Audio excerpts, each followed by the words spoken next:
കുട്ടികളായിട്ട് ഞാൻ ഇടയ്ക്കിടയ്ക്ക് ഇൻട്രാക്ട് ചെയ്യാറുണ്ട്, ഇവിടെ വരാറുണ്ട്.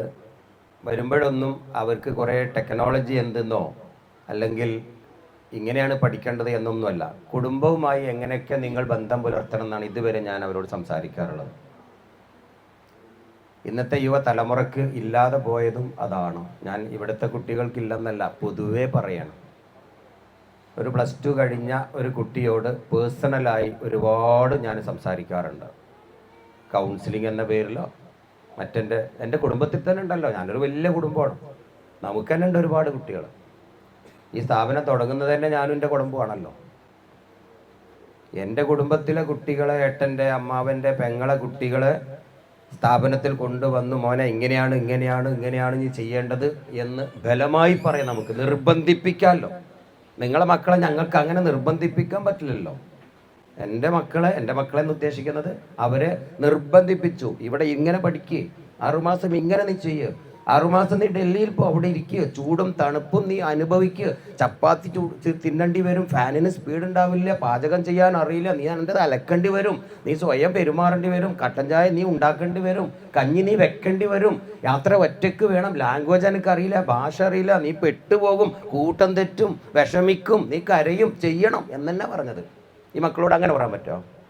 നിങ്ങൾക്ക് പറയാം, എനിക്ക് പറയാൻ പറ്റുമോ? ഇല്ല. അതാണ് നമ്മളെ വ്യത്യാസം. അപ്പം അങ്ങനെ ആ മക്കളോട് പറഞ്ഞ് അവരതൊക്കെ അനുസരിച്ചു. കാരണം അനുസരിക്കും, അമ്മാവനാണ് ഏട്ടനാണ് പറയുന്നത്, അപ്പം അനുസരിക്കും. ഒരു ഗാർഡിനെ പോലെ, ഒരു പാരന്റിനെ പോലെ അവരോട് പറയും. എന്തിനാണ് ഇതൊക്കെ ഇങ്ങനെ പറയുന്നത്? അങ്ങനെ പോയി പരിചയിച്ച് വന്ന ആളാണ് ഈ പറയുന്നത്. ഒരു സുപ്രഭാതത്തിൽ പണക്കാരനായി വീണതല്ല, ഒക്കെ അനുഭവിച്ച് വിഷമവും കയ്പും രുചിയും എല്ലാം അനുഭവിച്ച് ഓരോ സ്റ്റെപ്പും അവർ കാണുകയാണ്. അപ്പം അവർ അത് അംഗീകരിക്കും. അപ്പോൾ അവരെ രക്ഷിതാക്കൾ പറയും, ഹംസ പറയുന്നത് കേട്ടോ, ഇക്കാക്ക പറയുന്നത് കേട്ടോ എന്നാണ്ട് ഒരു സപ്പോർട്ടും കൊടുക്കുമ്പോൾ അവർ മനമല്ല, എന്താ പറയുക, മനസ്സോടെ ഒരു പകുതി സന്തോഷത്തിലാണ്. എവിടെ പോവുക, പഠിക്കുക, ഇരിക്കുക, അവിടെ പോവരുത്, ഇവിടെ പോവരുത്, കളിക്കരുത് കേട്ടോ, അത്ര കളിക്കരുത്, നീ ആ സിനിമയ്ക്ക് പോവല്ല, ഞായറാഴ്ച കുറച്ച് ഇങ്ങനെ കാര്യം ചെയ്യൂ എന്നൊക്കെ ഇങ്ങനെ അവർക്ക് ഭയങ്കര വിഷമമാണ്. എന്നെ കണ്ടാ ഓടും, പക്ഷെ നിവൃത്തിയില്ല അല്ലേ. കഷ്ടപ്പെട്ട് സഹിച്ച് അവർ ഡൽഹിയിലൊക്കെ പോയി വീണ്ടും അവിടുന്ന് പ്രാക്ടീസ് നേടി, അതും കഴിഞ്ഞ് തിരിച്ചെത്തി. അല്ലെങ്കിൽ അവിടെ തന്നെ ഒരു ജോലിയെ ശരിയാക്കി കൊടുത്തു, പ്രാക്ടീസ് ചെയ്യാൻ അവസരം കൊടുത്തു. അവർ തിരിച്ചു വന്നുമ്പോൾ ആ രക്ഷിതാക്കളെ മുന്നിലെത്തുമ്പോൾ ചോദിക്കും, ഞങ്ങൾ ഇപ്പം എന്തേന്ന്? മറുപടിയല്ല ഞാൻ കേൾക്കുന്നത്, കണ്ണീരിൻ്റെ തുള്ളികളെ ഞാൻ കണ്ടിട്ടുള്ളൂ. ഇങ്ങനെയൊക്കെ സഹിച്ച് തിരിച്ചെത്തി അമ്മയുടെ കയ്യിൽ ആദ്യത്തെ ശമ്പളം അങ്ങനെ വെച്ച് കൊടുത്തപ്പോൾ ആ ഉപ്പൻ്റെ കണ്ണിൽ നിന്നുണ്ടായ സന്തോഷം, അവരുടെ മറുപടി കേട്ട ആ മോൻ പറയുന്നത്, എത്ര നന്നായി. ഈ മക്കൾക്ക് ഇന്നത് പറഞ്ഞു കൊടുത്താൽ മനസ്സിലാവില്ല. ഇപ്പം അവർ കേൾക്കുന്നുണ്ട്, ഞാൻ പലതവണ പറഞ്ഞു കൊടുത്തിട്ടുണ്ട്. ഇപ്പം രക്ഷിതാക്കളും കുട്ടികളും ഒരുമിച്ചാണ് ഇപ്പോൾ ഇത് കേൾക്കുന്നത്. ഞാൻ അവരെ കുറ്റപ്പെടുത്തല്ല, അങ്ങനെയാണ് ഇപ്പോഴത്തെ മക്കൾ, അങ്ങനെയാണ്. എനിക്കുണ്ട് അങ്ങനത്തെ കുട്ടികൾ, അതുകൊണ്ടാണ് ഞാൻ പറയുന്നത്. പെട്ടെന്ന് അങ്ങോട്ട് സ്വീകരിക്കൂല.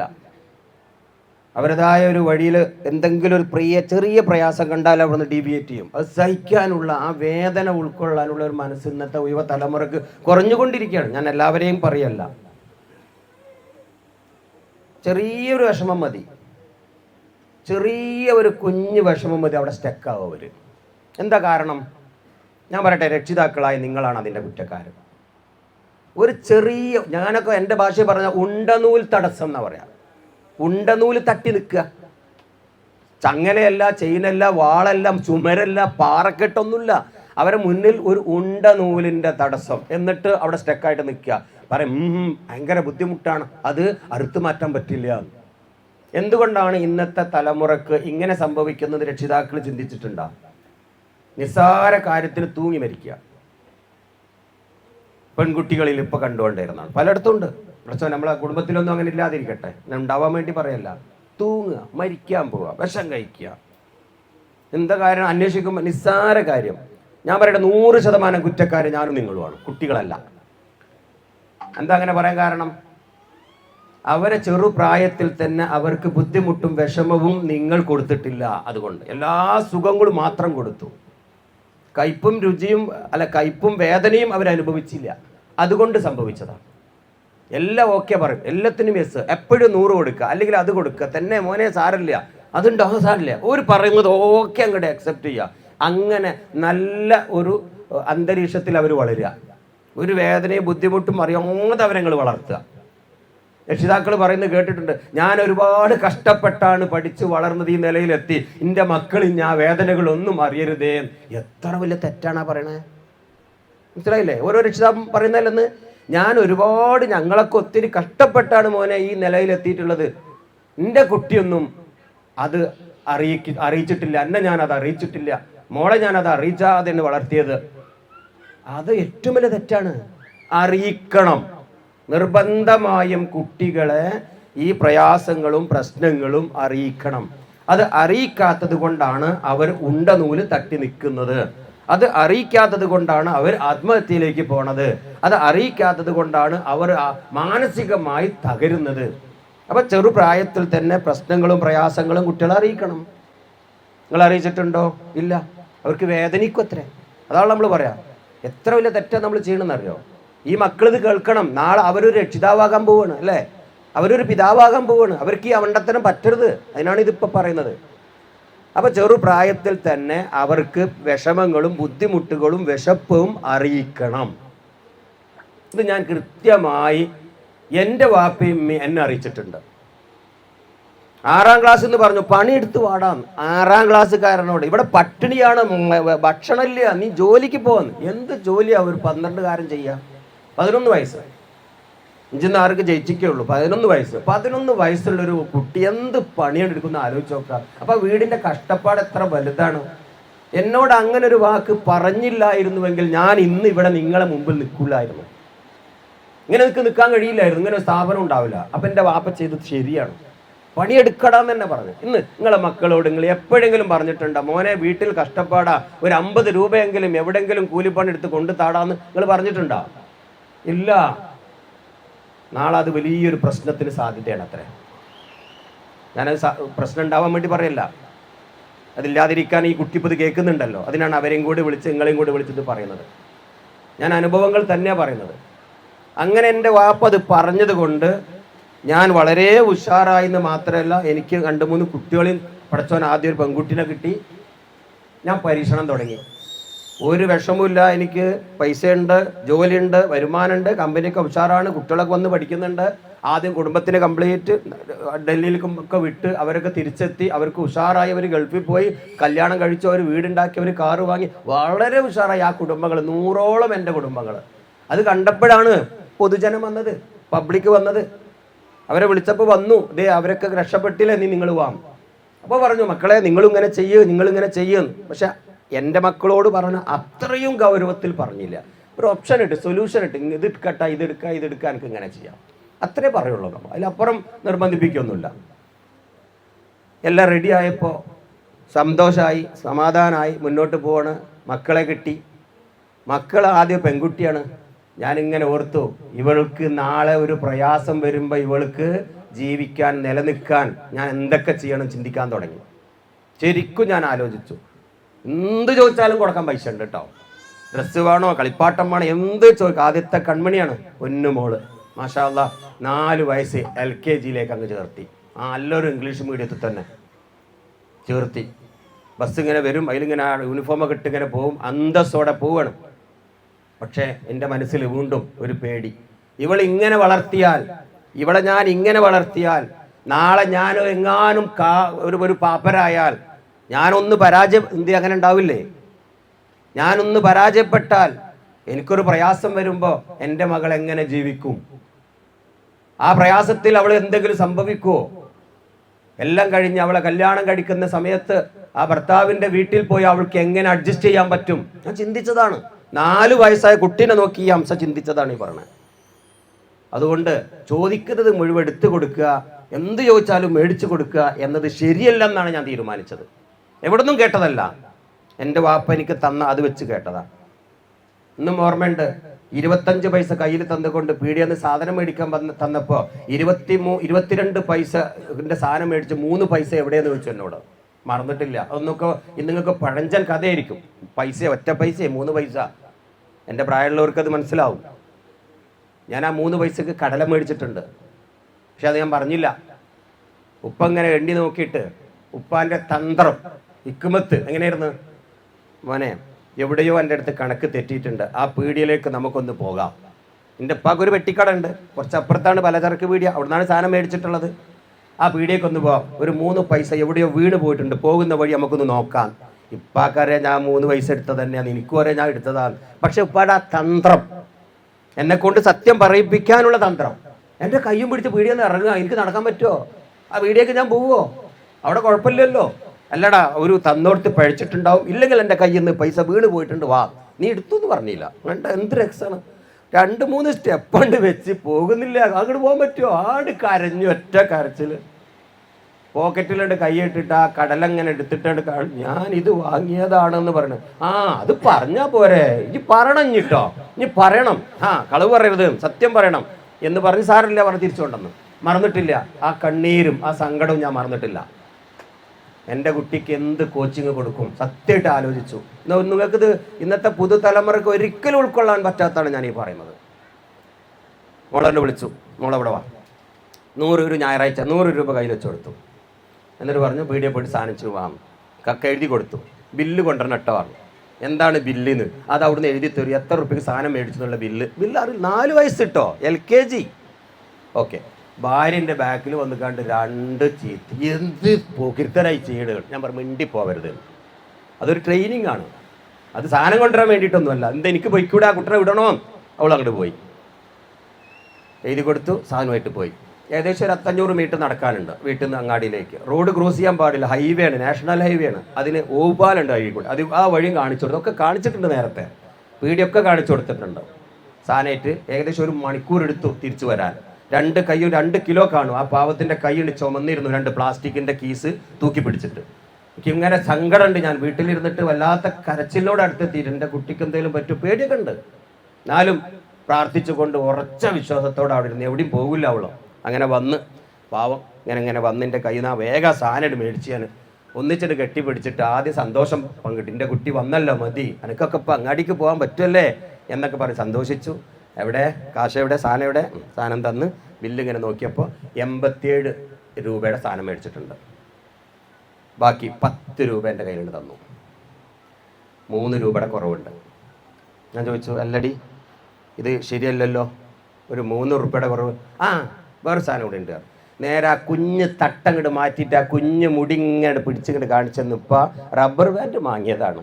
ഇങ്ങനെ മുടി ഇങ്ങനെ പൊന്തി നിന്നിട്ട് ഞാൻ റബ്ബർ ബാൻഡ് വാങ്ങിയതാണ്. 2 എൻ്റെ കയ്യിലതാ, 1 ഞാൻ അപ്പം തന്നെ ഇട്ടതാണ് അവിടെ. നിങ്ങളാണെങ്കിൽ ഇപ്പം എന്താ ചെയ്യുക, പറയാ നന്നായി, എൻ്റെ കുട്ടി അനാവശ്യമായിട്ടൊന്നും മേടിച്ചില്ലല്ലാന്ന്. അല്ല ഹംസ, അതല്ല പറഞ്ഞത്, അങ്ങനെയല്ല പറയേണ്ടത്, നന്നായി എന്നല്ല പറയേണ്ടത്. ചെറുപ്രായത്തിൽ തന്നെ സാമ്പത്തിക ശീലം കുട്ടികളെ വളർത്തണം. തെറ്റുമ്പളെടുത്താ ഇന്ന് നമ്മളെ മക്കളെ എന്തെങ്കിലും അനാവശ്യമായിട്ട് ചെയ്യുന്നുണ്ടെങ്കിൽ നമ്മളാണ് കുറ്റക്കാർ, നമ്മൾ ചെയ്തിട്ടില്ല. അതൊന്നും സ്കൂളൊന്നും മദ്രസൊന്നും കിട്ടൂലത്. ഞാൻ പറഞ്ഞു എൻ്റെ കുട്ടി ചെയ്തത് ശരിയായില്ല, ഉപ്പാക്ക് ഇഷ്ടായില്ല എന്ന് തന്നെ പറഞ്ഞു. എൻ്റെ കുട്ടിയാ ചെയ്തത് ശരിയായിട്ടില്ല, ഉപ്പാക്ക് ഇഷ്ടായില്ലടി. ആ 3 രൂപയിൽ നിന്ന് 2 രൂപയും കൂടെ കൂട്ടിയാൽ നമുക്കൊരു പാക്കറ്റ് പപ്പടം വാങ്ങാമായിരുന്നല്ലോ. എൻ്റെ മോൾ എന്തേ അത് ചെയ്തു? ഞാൻ സങ്കടത്തോടെ അങ്ങോട്ട് പറഞ്ഞു. അവളാണ്ട് കരഞ്ഞു, കണ്ണീരൊലിച്ച് കരഞ്ഞു. എന്നിട്ട് ആ പറഞ്ഞ മറുപടി ഉണ്ടല്ലോ, ഇന്ന് എനിക്ക് പൂർത്തിയാക്കാൻ തന്നെ അതെനിക്ക് പറ്റില്ല. അത് പറയാ കുട്ടി ഇപ്പ. എന്നാൽ എൻ്റെ മുന്നിൽ തന്നെ ആ റബ്ബർ ബാൻഡ് ഇങ്ങോട്ട് വലിച്ചു ഊരിയിട്ട് ഞാൻ ഇത് അങ്ങോട്ട് തന്നെ കൊണ്ടേ കൊടുത്തിട്ട് ആ പൈസ തിരിച്ചു മേടിക്കട്ടെ, അതാണ് നീ ചെയ്യേണ്ടത്. ചങ്കുറ്റുണ്ടോ നമുക്കത് ചെയ്യാനും പറയാനും? കഴിയില്ല, നിങ്ങൾക്ക് കഴിയില്ല. ഞാൻ ബെല്ല് വിളിക്കാം, കഴിയൂല, എനിക്ക് കഴിഞ്ഞു, കൊണ്ടുപോകാൻ. ഇത് കേട്ട ഭാര്യ ബോധം കെട്ട് വീണ് അവിടെ. അവൾക്ക് മിണ്ടാൻ പറ്റുന്നില്ല അവിടെ. ഇത് കേൾക്കുന്നുണ്ട് അവൾ അവിടെ. ഇവിടെ ഇതായിട്ടോട് പോയി അങ്ങാടിക്ക്. അങ്ങാടിയിൽ എത്തിയതും ഈ കാര്യം അറിഞ്ഞ അവിടുത്തെ കാര്യമൊക്കെ കൂടെ എന്നെ തെറി വിളിക്കുക. എന്തൊരു പോക്കിരുത്തരം, എന്തൊരു അഹങ്കാരമാണ് ഹംസക്ക്. അവൻ ഇങ്ങനെ ഈ കുട്ടി അനാവശ്യം ചെയ്തിട്ടില്ലല്ലോ എന്ന് പറഞ്ഞ് 3 രൂപ കയ്യിൽ വെച്ചിട്ട് ആ 3 റബ്ബർ ബാൻഡ് ഓളെ കയ്യിൽ ഫ്രീ ആയിട്ട് കൊടുത്തു. ഇവള് പറഞ്ഞു, വേണ്ട, എൻ്റെ ഉപ്പാക്ക് ഇഷ്ടമുണ്ടാവില്ല. ആ നാട്ടുകാർ പറഞ്ഞ് ഇന്നും പറയും, ആ കുട്ടി പറഞ്ഞതാണ്, ഇതെനിക്ക് വേണ്ട, ഇതെൻ്റെ ഉപ്പാക്ക് ഇഷ്ടമുണ്ടാവില്ല. വാങ്ങില്ല. എൻ്റെ അടുത്ത് വന്ന് ആ 3 രൂപ എൻ്റെ കയ്യിലേക്കാണ് വെക്കുമ്പോൾ വിശദീകരിക്കാൻ പറ്റുന്നില്ല. ഇങ്ങനെ വിറക്കായിരുന്നു ഞാൻ. കരച്ചിലോട് ഞാനിങ്ങനെ പിടിച്ച് നിർത്തിയിട്ട് ഞാൻ അവളെ നെഞ്ചോട് കെട്ടിപ്പിടിച്ചൊരു പ്രാർത്ഥന പ്രാർത്ഥിച്ചു. മോളെ, നാളെ വലിയ കുട്ടിയാകുമ്പോൾ നീ ഓർക്കുമെങ്കിൽ ഞാൻ ഈ കഥ നിനക്ക് പറഞ്ഞു തരും. അന്ന് നീ ഒരു പെണ്ണായിരിക്കും, അന്ന് ഒരു പക്ഷെ നീ അമ്മയായിരിക്കും, ഒരു ഉമ്മയായിരിക്കും. അന്നേ നിനക്ക് ഇതിൻ്റെ വില അറിയൂ എന്ന് പറഞ്ഞിട്ട് ശരിക്കും നെഞ്ചോട് കെട്ടിപ്പിടിച്ച് പ്രാർത്ഥിച്ചുകൊണ്ട് ഈ വാക്ക് അവളോട് പറഞ്ഞത്. എന്നിട്ട് എന്താ ഉണ്ടായത്? എന്തുണ്ടായി? അതാണല്ലോ പിന്നെ അല്ലേ. എന്നാൽ എത്രയോ സാമ്പത്തികവും കഴിവും ഒക്കെ ഉള്ള ആ കുട്ടി കല്യാണം കഴിക്കാൻ ഇറങ്ങുമ്പോൾ വെറും 2000-3000 രൂപയുടെ ഡ്രസ്സ് ഇട്ടിറങ്ങി.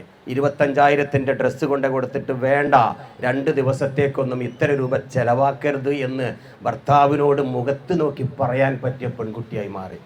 ജീവിതത്തിൽ ഒരു തുടി പോലും ആഭരണോ സ്വർണ്ണോ ഇല്ലാതെ നടക്കാൻ അവൾ പഠിച്ചു, ചെലവ് ചുരുക്കാൻ അവൾ പഠിച്ചു. തീർന്നില്ല. ഒരു ദിവസം ഏതോ മലേഷ്യയിലെ ഒരു യൂണിവേഴ്സിറ്റിയിൽ ഞാൻ കാണാൻ ചെന്നപ്പോൾ, ഒരു വർഷമൊക്കെ കഴിഞ്ഞിട്ടുണ്ടാവും, എനിക്ക് കാണാൻ കൊതിയായിട്ടൊന്ന് ചെന്നതാ. എൻ്റെ കയ്യും പിടിച്ച ക്യാമ്പസിലൂടെ നടന്നു. എന്നിട്ട് കുറേ ആണ്ട് കടന്നു ഞാൻ എന്തിനു വെച്ചു, എനിക്ക് കാപ്പി പിടിക്കാൻ പോവാണ്, ഇപ്പാക്കെല്ലാം ഇഷ്ടമല്ലേ.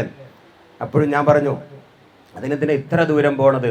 വരി പറഞ്ഞു. ഏകദേശം 1 കിലോമീറ്ററൊക്കെ നടന്നിട്ടുണ്ടാവും എനിക്ക് തോന്നണം. അവിടെ എത്തിയൊരു കാപ്പി 2 ആളും ഇങ്ങനെ ഉന്തി കുടിച്ചപ്പോൾ ഞാൻ ചോദിച്ചു, മോളെ ആ പോകുന്ന വഴിയിലൊക്കെ ഉണ്ടായിരുന്നില്ലടി, അതെന്തേ അവിടെ നിന്ന് കുടിക്കാതെ ഇവിടെയാണ്? അവൾ പറയണം, ഉപ്പ അവിടെ ഒക്കെ 1.25 ഒരു കാപ്പിക്ക്, അവിടുത്തെ പൈസ ഇട്ടാ. ഇവിടെ 1 ഉറുപ്പ്യുള്ളൂ. എന്നും ഞാൻ ഇവിടെ വന്ന് ആ കാപ്പി കുടിക്കാറ് 25 പൈസക്ക് വേണ്ടിയിട്ടേ. ഇതെങ്ങനെ സാധിച്ചത്? അന്ന് 4 വയസ്സിൽ 3 രൂപയുടെ കണക്ക് പിടിപ്പിച്ചത് കൊണ്ട്. നമ്മൾ പഠിപ്പിച്ചിട്ടുണ്ടോ കുട്ടികളെ സാമ്പത്തികം? ഇല്ല. ആരാ തെറ്റുകാർ? 100-ൻ്റെ 200-ൻ്റെ 500-ൻ്റെ വില കുട്ടിക്ക് അറിയില്ല, അത് സമയത്ത് കൊടുത്തിട്ടില്ല.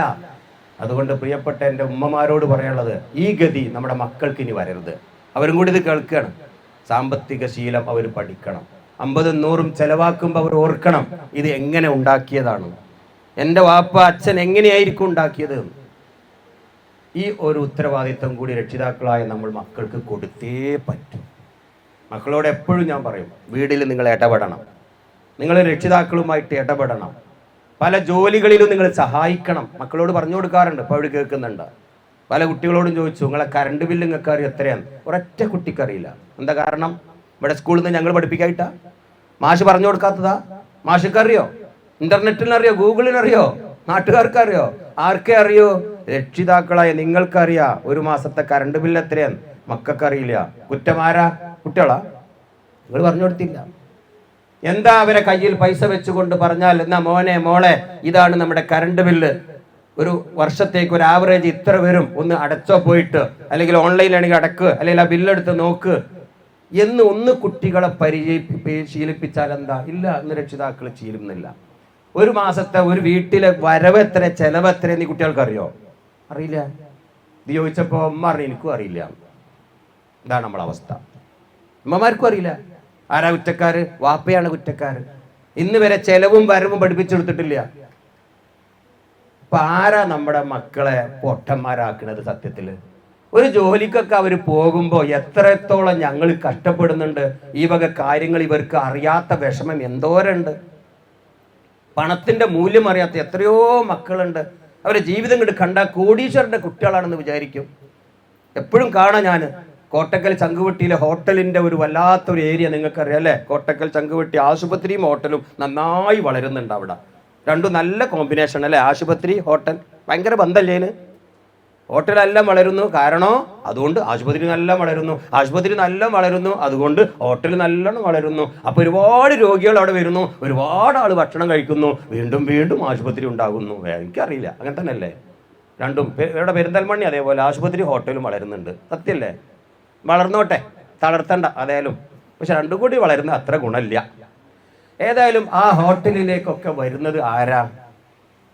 CCTV ക്യാമറ ഇടക്കിടക്ക് എടുത്ത് പരിശോധിക്കുമ്പോൾ ഞാൻ കാണും ചങ്കുവെട്ടിയുടെ പല കോണിലും ഒരു +1 +2 റേഞ്ചിലെ കുട്ടികൾ ഇരുന്നിട്ട് ബില്ലടക്കുന്നത് 1000-ഉം 1500-ഉം ലഹമ്മന്തിയും ബുഖാരിയും ഷവ്വായും കടിച്ച് വലിച്ച് തിന്നണ്ടെന്നല്ല, അവന്റെ ബാക്ക്ഗ്രൗണ്ട് പാവങ്ങളാണ് അവരൊക്കെ എന്നാ പറയുന്നത്. വാപ്പ കൂലിപ്പണിയാണ്, കടക്കാരനാണ്, ഒരു പെട്ടിക്കടയിൽ നിന്ന് മീൻ വിൽക്കാണ്, സൈക്കിളിനുമ്പോ മീൻ വിൽക്കണ വാപ്പ, കടം വീടിയിട്ടില്ല, മക്കളെ കെട്ടിക്കാനായിട്ട് ഇടങ്ങേറായി നടക്കണ വാപ്പാന്റെ മോൻ എവിടുന്നാണ് ഈ 1000-500 ഇങ്ങനെ കൂട്ടുകാർക്ക് ഇതൊക്കെ മേടിച്ചു കൊടുക്കാൻ കിട്ടുന്നത്? അത് എവിടുന്നോ ആവട്ടെ, അതിനൊരു വിലയില്ലേ? എന്താ കാരണം? ഞാൻ ഈ കുട്ടികളെ കുറ്റം പറയൂല, അവർക്കതൊക്കെ തിന്നണം, ശരിയാണ്. പക്ഷെ പണത്തിന്റെ മൂല്യം നിങ്ങൾ പറഞ്ഞു കൊടുത്തിട്ടില്ല. അവർ കേൾക്കാനുള്ള ഈ പറയണത്. ആ കുട്ടികൾക്ക് ഇത് ദുരന്തം വരരുത്, അതിനായി പറയുന്നത്. പണത്തിന്റെ മൂല്യം എവിടെ ചെലവാക്കണം, എന്ത് ചെലവാക്കണം എന്ന് രക്ഷിതാക്കൾ കൊടുത്തിട്ടില്ല. കാരണം വീട്ടിലെ ബാധ്യതകൾ അറിയില്ല, വീട്ടിലെ കടങ്ങൾ അറിയില്ല, വാപ്പാന്റെ രോഗം അറിയില്ല, ഉമ്മാടെ മരുന്നിന്റെ മൂല്യം എത്രയെന്ന് അറിയില്ല, എത്ര എവിടൊക്കെ കൊടുക്കാണ്ടെന്ന് അറിയില്ല, മോളെ കെട്ടിച്ചതിന് എത്ര കടണ്ടെന്ന് അറിയില്ല, ആരൊക്കെ ഉപ്പാനെ ഉപദ്രവിക്കുന്നുണ്ടെന്ന് അറിയില്ല. കടക്കാരൻ ചോദിച്ചിട്ട് ആ പാവം 3-4 ദിവസമായി ഭക്ഷണം കഴിച്ചിട്ടില്ല. ഇതൊന്നും മക്കൾ അറിയില്ല. ഇല്ലേ? അങ്ങനത്തെ കുടുംബല്ലേ? ഇവിടെ തന്നെ ഉണ്ടാവും, ഈ കൂട്ടത്തിലുണ്ടാവും. അല്ലാതെ ഇതൊക്കെ കോടീശ്വരന്മാരാണെന്ന് ഞങ്ങൾക്കില്ല, ഞങ്ങൾ തോന്നുന്നില്ല. ബ്രിഡ്കോയിൽ വരുന്നവരൊക്കെ വലിയ പൈസക്കാരൊന്നും വരില്ല അങ്ങോട്ട്. ഓലൊന്നും പഠിക്കാനും കുറച്ച് ബുദ്ധിമുട്ടാനും തയ്യാറല്ല. ഓർക്ക് നല്ലോണം പൈസ ഉണ്ടാവും. ഇവിടെ വരുന്നത് പാവങ്ങൾ തന്നെയാണ്. ഞാനും എൻ്റെ കുടുംബമൊക്കെ പാവമായിരുന്നു. പാവങ്ങൾ തന്നെയാണ് ഇവിടെ വന്ന് രക്ഷപ്പെട്ടിട്ടുള്ളത്. ഈ കൂട്ടത്തിലുണ്ടാവും അത്ര ബുദ്ധിമുട്ടുന്നത്. പക്ഷേ ഈ ബുദ്ധിമുട്ട് ഈ മക്കൾക്ക് നിങ്ങൾ പറഞ്ഞു കൊടുത്തിട്ടുണ്ടോ? മക്കൾ അറിയിച്ചിട്ടുണ്ടോ? ഇല്ല. വളരെ വളരെ ദുർലഭമാണ്. പറ്റില്ല. പറഞ്ഞു കൊടുക്കണം, എങ്ങനെയെങ്കിലും അറിയിക്കണം. അവരെ വിഷമിപ്പിക്കാൻ വേണ്ടിയിട്ടല്ല, എങ്ങനെയെങ്കിലും സത്യം അവരെ അറിയിച്ചാലേ നാളെ വലിയൊരു പ്രതിസന്ധി വരുമ്പോൾ അവർക്ക് അതിൽ നിലനിൽപ്പുണ്ടാവുള്ളൂ. അല്ലെങ്കിൽ അവർ വല്ല കടുങ്കയും ചെയ്തു പോകും. നിസ്സാര കാര്യങ്ങൾക്ക് അവർക്ക് താങ്ങാൻ പറ്റൂല. അല്പം കടം വന്നു കഴിഞ്ഞാൽ അവർക്ക് ജീവിക്കാൻ കഴിയില്ല, ജോലി പോലും ചെയ്യാൻ പറ്റില്ല. ഇന്ന് എത്ര ആണുങ്ങളുണ്ട് പ്രവാസ ലോകത്ത് നിന്ന് പാവം ജോലി കഴിഞ്ഞിട്ട് അല്ലെങ്കിൽ ജോലി നഷ്ടപ്പെട്ട് നാട്ടിലെത്തും. 10,000 എങ്കിൽ 10,000 ഉറുപ്പ്യായാലും ഉള്ള കിട്ടിയ ജോലി ചെയ്യാമെന്ന് പറഞ്ഞ് പല കമ്പനിയിലും അവർ കയറും. ചിലപ്പോൾ ക്ലീനിങ് ആയിരിക്കും, സാധനം എടുത്ത് കൊടുക്കലാവും, ചിലപ്പം കക്കൂസ് മോറലാകും. ആയിക്കോട്ടെ മോനെ, ഒരു ജോലിയാണല്ലോ വേണ്ടതെന്ന് പറഞ്ഞ് അവൻ ആ ജോലി ചെയ്യും. പക്ഷേ 4 ദിവസം കഴിഞ്ഞും 5-ാമത്തെ ദിവസം അയാളെ കാണില്ല. എന്തേ? രോഗമാണ്. എന്താ രോഗം? മാനസിക രോഗം, വിഷമാണ്. 4 ദിവസമായിട്ട് ഭക്ഷണം കഴിച്ചിട്ടില്ല. അങ്ങോട്ട് ഇറങ്ങണ്ടേ? പിന്നെ പണിയെടുക്കാൻ പറ്റുമോ? എന്താ കാരണം? കടക്കാരൻ ബ്ലേഡ് കമ്പനിയിൽ നിന്നും ഭീഷണിയാണ്. വീട് നാളെ ജപ്തി ചെയ്യും, മക്കളും പെട്ടിയെടുത്ത് ഇറങ്ങിക്കോ. പാവം മിണ്ടണില്ല, ഭാര്യനോട് മിണ്ടില്ല, മക്കളോട് മിണ്ടുന്നില്ല. 6-ാമത്തെ ദിവസം കമ്പനിയിൽ വന്നിട്ട് സങ്കടം പറയാൻ ചോദിച്ചു. ഞാൻ എന്താ നിങ്ങളെ പ്രശ്നം പറയണ്, നമുക്ക് എന്ത് ചെയ്യാൻ പറ്റും? ഭക്ഷണം ഇറങ്ങില്ല. അതൊക്കെ വലിയ പ്രശ്നങ്ങള്. ചെറിയ പ്രശ്നങ്ങൾക്ക് പോലും ഇന്നത്തെ പുതുതലമുറ ബോധം കെട്ട് വീഴും, ഹാങ് ആവും, പണിയെടുക്കാൻ കഴിയില്ല. നമുക്ക് ജീവിതത്തിൽ എല്ലാം ഉണ്ടാവും, ബുദ്ധിമുട്ടും പ്രയാസമൊക്കെ ഉണ്ടാവും. ഇത് തരണം ചെയ്യാൻ മക്കളെ ശീലിപ്പിക്കണം എന്നാണ് ഞാൻ ഇതുവരെ പറഞ്ഞത്. ഇതൊന്നും ഈ ക്ലാസ്സിലോ ഏതെങ്കിലും ഡിഗ്രിയിലോ സിലബസിലോ അധ്യാപകർ പറഞ്ഞു കൊടുക്കുമോ? നിങ്ങൾ വേണം കൊടുക്കാൻ. എങ്ങനെ കൊടുക്കേണ്ടത്? അതാണ് ഇനി പറയാം. എങ്ങനെയാ കൊടുക്കേണ്ടത്? എന്തിനും ഇവരെ കൂട്ടുപിടിക്കുക. നിങ്ങളെ വീട്ടിൽ എന്തൊക്കെയുണ്ട് അത് മുഴുവനും ഇവരെ പങ്കാളികളാക്കണം. നീ കുട്ടിയല്ലേ, നീ പോ. ഇല്ല, ഒരു സദ്യ നടക്കുന്നുണ്ട്, ഒരു പാർട്ടി നടക്കുന്നുണ്ട്, ഒരു കല്യാണമുണ്ട്, ഒരു നിക്കാഹുണ്ട്, ഒരു താലികെട്ടുണ്ട്, ഒരു വിരുന്നുണ്ട്, എല്ലാത്തിനും ഇവരെ മെമ്പറാക്കുക. ഇവർക്ക് ചില ഉത്തരവാദിത്തങ്ങൾ കൂടെ ചെയ്തോളും. വീട്ടിൽ ഒരു അംഗമാക്കി ഇവരെ കാണണം. ഇവർ താന്തോണികളെ, നീ പറഞ്ഞാൽ മനസ്സിലാവില്ല, നീ അങ്ങനത്തോനെ ഇങ്ങനത്തോനെ കുറ്റപ്പെടുത്തലാണ്ട് കൂടിയിട്ടുണ്ട്. ഇപ്പോൾ ഞാൻ കുറച്ച് ഓരോ ഭാഗം നിന്ന് പറയുന്നതാണ്. അങ്ങനെ കൂട്ടിക്കോ. ഒരു ചെറിയ കുറ്റം കണ്ട ആണ്ട് എതിർക്കുക, എല്ലാം ഒന്നടങ്കം കണ്ട എതിർക്കുക, ഇടങ്ങോട്ട് ചീത്ത പറ, വെറുപ്പിക്കുക. അതാണ് ഇപ്പൊ നടന്നുകൊണ്ടിരിക്കുന്നത്. തെറ്റുകൾ കണ്ടാൽ അങ്ങനെ കുറ്റപ്പെടുത്തലല്ല വേണ്ടത്. തെറ്റുകൾ എടുത്തുണ്ടാവും, അവരെടുത്തുണ്ടാവും. പറയുന്നതിനൊരു രീതിയുണ്ട്. ഭയങ്കര ഒച്ച വെച്ചിട്ടാണ് മക്കളോട് സംസാരിക്കുന്നത്, പ്രത്യേകിച്ച് മാതാവ്. ഞാൻ ഈ ഉമ്മമാരൊക്കെ കൂടി അങ്ങനെയെന്നല്ല പറഞ്ഞത്, ക്ഷമ നഷ്ടപ്പെട്ടിട്ടാണത്.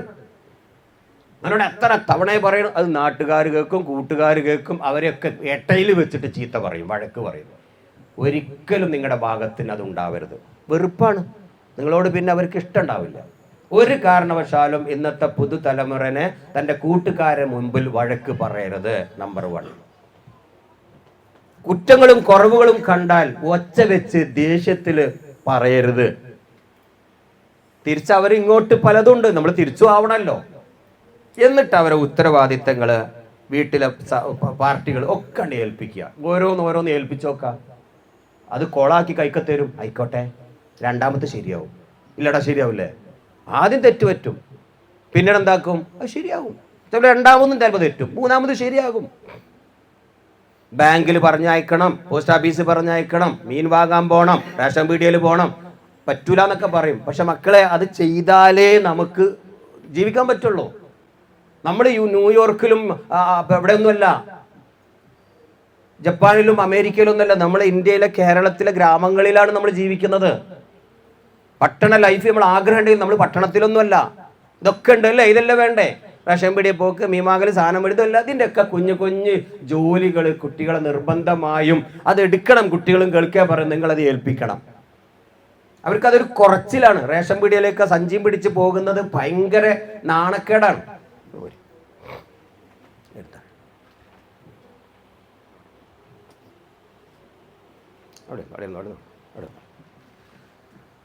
കുട്ടികൾക്ക് വലിയ നാണക്കേടായിരിക്കും. പക്ഷെ മെല്ലെ മെല്ലെ പറഞ്ഞു കൊടുത്ത് അതെല്ലാം അവരെ കൊണ്ട് ചെയ്യിപ്പിക്കണം. എന്നിട്ട് അത് തെറ്റിയാലും കുറ്റം പറയാതെ, സാരമില്ല, ഇനി എൻ്റെ കുട്ടി നേരെ നോക്കിയാൽ മതി എന്ന് പറഞ്ഞ് അവരെ കൂടെ നിൽക്കണം.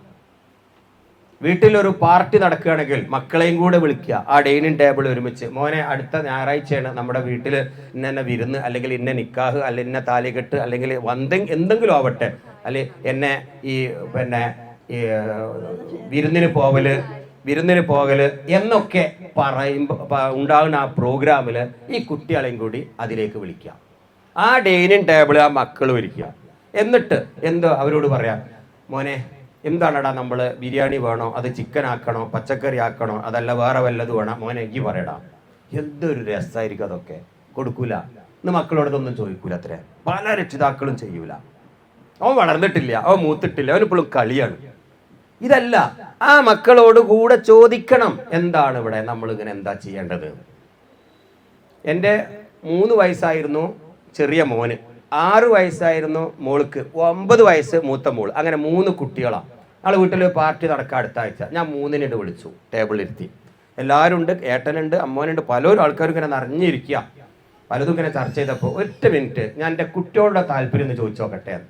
ആദ്യം മൂത്ത മോള് 9 വയസ്സുകാരോട് ചോദിച്ച്, എടി അറിയാലോ 24-ാം തീയതിയാണ് ആ പുതിയ എണ്ണിനെയും പുതിയ ആപ്പിളിനെയും ഒക്കെ നമ്മളെ വീട്ടിലേക്ക് വിരുന്ന് വിളിക്കുകയാണ്. അപ്പോൾ എന്ത് ചോറാണ് വെക്കേണ്ടത്? എനിക്കെന്താ അറിയാനാണ്. അല്ലല്ല, നിങ്ങളെ താല്പര്യം പറയും. മുണ്ടണില്ല. അപ്പോൾ ബിരിയാണി വേണ, നെയ്ച്ചോറ്, ഇങ്ങനെ കുറേ ഓപ്ഷൻ ഇട്ട് കൊടുത്തു. അപ്പോൾ രണ്ടും ഉണ്ടായിക്കോട്ടെ എന്നാണ്.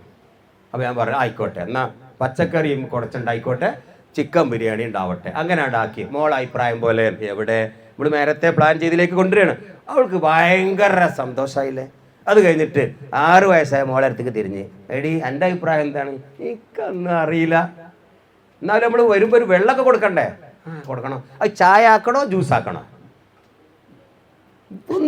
ഒന്ന് ചോദിച്ചാൽ നമുക്ക് എന്തെങ്കിലും സംഭവിക്കുമോ? അവൾ പറയാം ചായ ജ്യൂസ്. അനക്കേതാ ഇഷ്ടം? ഞാൻ ചോദിച്ചു ജ്യൂസ്. അപ്പോൾ ഒരു കാര്യം ചെയ്യാം, എന്നാ മോള് പറഞ്ഞ പോലെ ജ്യൂസ് തന്നെ ആവട്ടെ. ആകെ ഒരു 4-5 കപ്പിൾസാണ് അവിടെ വരുന്നത്. നമുക്ക് ആകെ ഒരു 10-25 ആൾക്കാരുടെ പരിപാടിയാണ്, നമ്മളെ കുടുംബങ്ങളെ ഉണ്ടാവുള്ളൂ. എൻ്റെ മോള് പറഞ്ഞ പോലെ എന്നാൽ നല്ലൊരു ജ്യൂസ് ആവട്ടെ, വെൽക്കം ഡ്രിങ്ക് വരുമ്പോൾ കൊടുക്കൂലേ, ആവട്ടെ. അടുത്തത് മോന 3 വയസ്സ്. അങ്ങനെ തലയും താത്തിട്ട് ഇങ്ങനെ ഇരിക്കുന്നുണ്ട്. ഓൻ ഉറപ്പാ എൻ്റെ അടുത്തേക്ക് ഇപ്പം നോക്കി, എടാ സിനോ എന്താണ് എൻ്റെ അഭിപ്രായം? ഒന്നും മിണ്ടണില്ല. അല്ല നമുക്കിങ്ങനെ ഒരു പാർട്ടി ഉണ്ടേ, അവിടെ എന്താ വേണ്ടത്? ഒന്നും മിണ്ടിയില്ല. ഐസ്ക്രീം വേണടാ, വരുന്നവർക്ക് കൊടുക്കണം. തലവന്തി ഉറപ്പല്ലേ, അവർക്ക് ഇഷ്ടമല്ലേ? എനിക്ക് ഐസ്ക്രീം വേണോ? എനിക്ക് വേണം. അപ്പം എല്ലാവർക്കും ഉണ്ടായിക്കോട്ടല്ലേ. അപ്പം നമ്മളെ സിനാൻ പറഞ്ഞ പോലെ എല്ലാവർക്കും ഐസ്ക്രീം. എന്തോ ഒരു രസമാണ്. എന്തായാലും ഞാൻ പ്ലാൻ ചെയ്തേക്കണേ, ഐസ്ക്രീം ഉണ്ടല്ലോ, ബിരിയാണി എന്നവർ ഐസ്ക്രീം കൊടുക്കൂല്ലേ, അതുപോലെ. അപ്പോൾ കുട്ടികൾക്ക് എന്ത് മനസ്സിലായി? എന്നെയും കൂടെ പരിഗണിച്ചു അല്ലേ, എന്നെയും കൂടെ ഇവർ അംഗീകരിച്ചു എന്ന ഒരു കോൺഫിഡൻസ്, ഒരു ഹിമ്മത്ത്, ഒരു ആത്മധൈര്യം മക്കളിൽ ആ വീട്ടിലുണ്ടാക്കിയെടുക്കുക. നമ്മൾ ചെയ്തിട്ടുണ്ട് ഇത്. ആരാ കുറ്റക്കാർ? നമ്മൾ തന്നെ.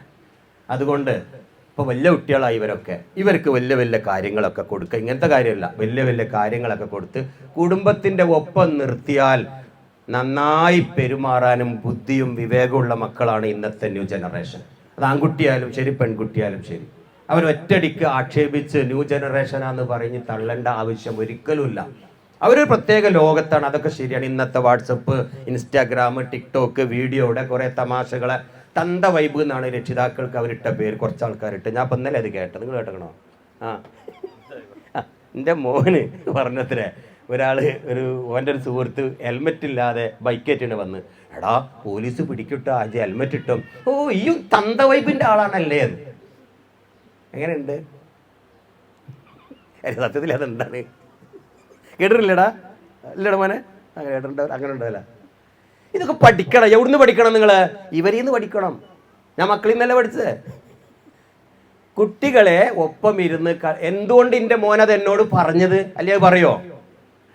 അതൊരു മോശപ്പെട്ട ഇതാണല്ലോ, നമ്മൾക്കൊന്നും ഇഷ്ടമല്ലല്ലോ തന്ത വൈബ്.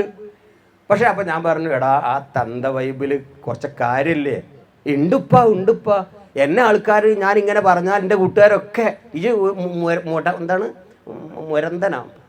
മുരടനാണ്, ഇത് കാട്ടിലെ ആളാണ്, ഇതൊന്നും പുതിയ ആളല്ല എന്നൊക്കെ എന്നെ കൊണ്ട് പറയല്ലോ. അത് ഭയങ്കര ഹൈറല്ല എനിക്ക് തോന്നുന്നില്ലെന്ന് വെച്ച് കുറേയൊക്കെയാണ്. അവൻ അക്സെപ്റ്റ് ചെയ്തിട്ട് കുറേ അവിടുന്ന് എടുക്കണം, ഇവിടുന്ന് എടുക്കണം, ഒരു മിഡിലിൽ പോകണം. ഇതാണ് അവൻ്റെയൊക്കെ ഒരു മൈൻഡ്. അപ്പോൾ ഇങ്ങനെ കുറേ ന്യൂ ജനറേഷൻ്റെ വാക്കുകളും അവരുടെ ചിന്തകളും നമ്മൾ ഇന്ന് പഠിക്കണം. അപ്പോഴേ ആ ലാംഗ്വേജിൽ, ഭാഷയിൽ അവരോട് നമുക്ക് സംസാരിക്കാൻ പറ്റുള്ളൂ. മറ്റത് ഇടയ്ക്ക് എന്തിട്ട് പറഞ്ഞാലും നോ അത് പറയും അല്ലേ? പാടില്ല, ഒറ്റടിക്ക് നിങ്ങൾ അത് പറയരുത്, പാടില്ല, പോകരുത്, അമ്മ ഞാനൊന്ന് അവിടെ ഒന്ന് കളിക്കാൻ പോട്ടെ, പാടില്ല. ഇങ്ങനെ ഒരു പാരൻസ് കൂടി വരുന്നു. ഇവിടെ ഇരുന്നോളി.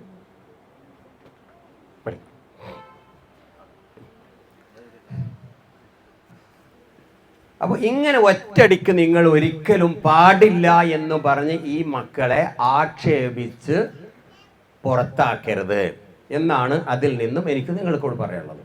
എന്തിനും അവരുടെ പറയുന്നത് കേൾക്കുക. നിങ്ങൾ ഇങ്ങനെ കേൾക്കി, ആ കുട്ടി പറയുന്നത് മുഴുവനും നിന്ന് കേൾക്കുക.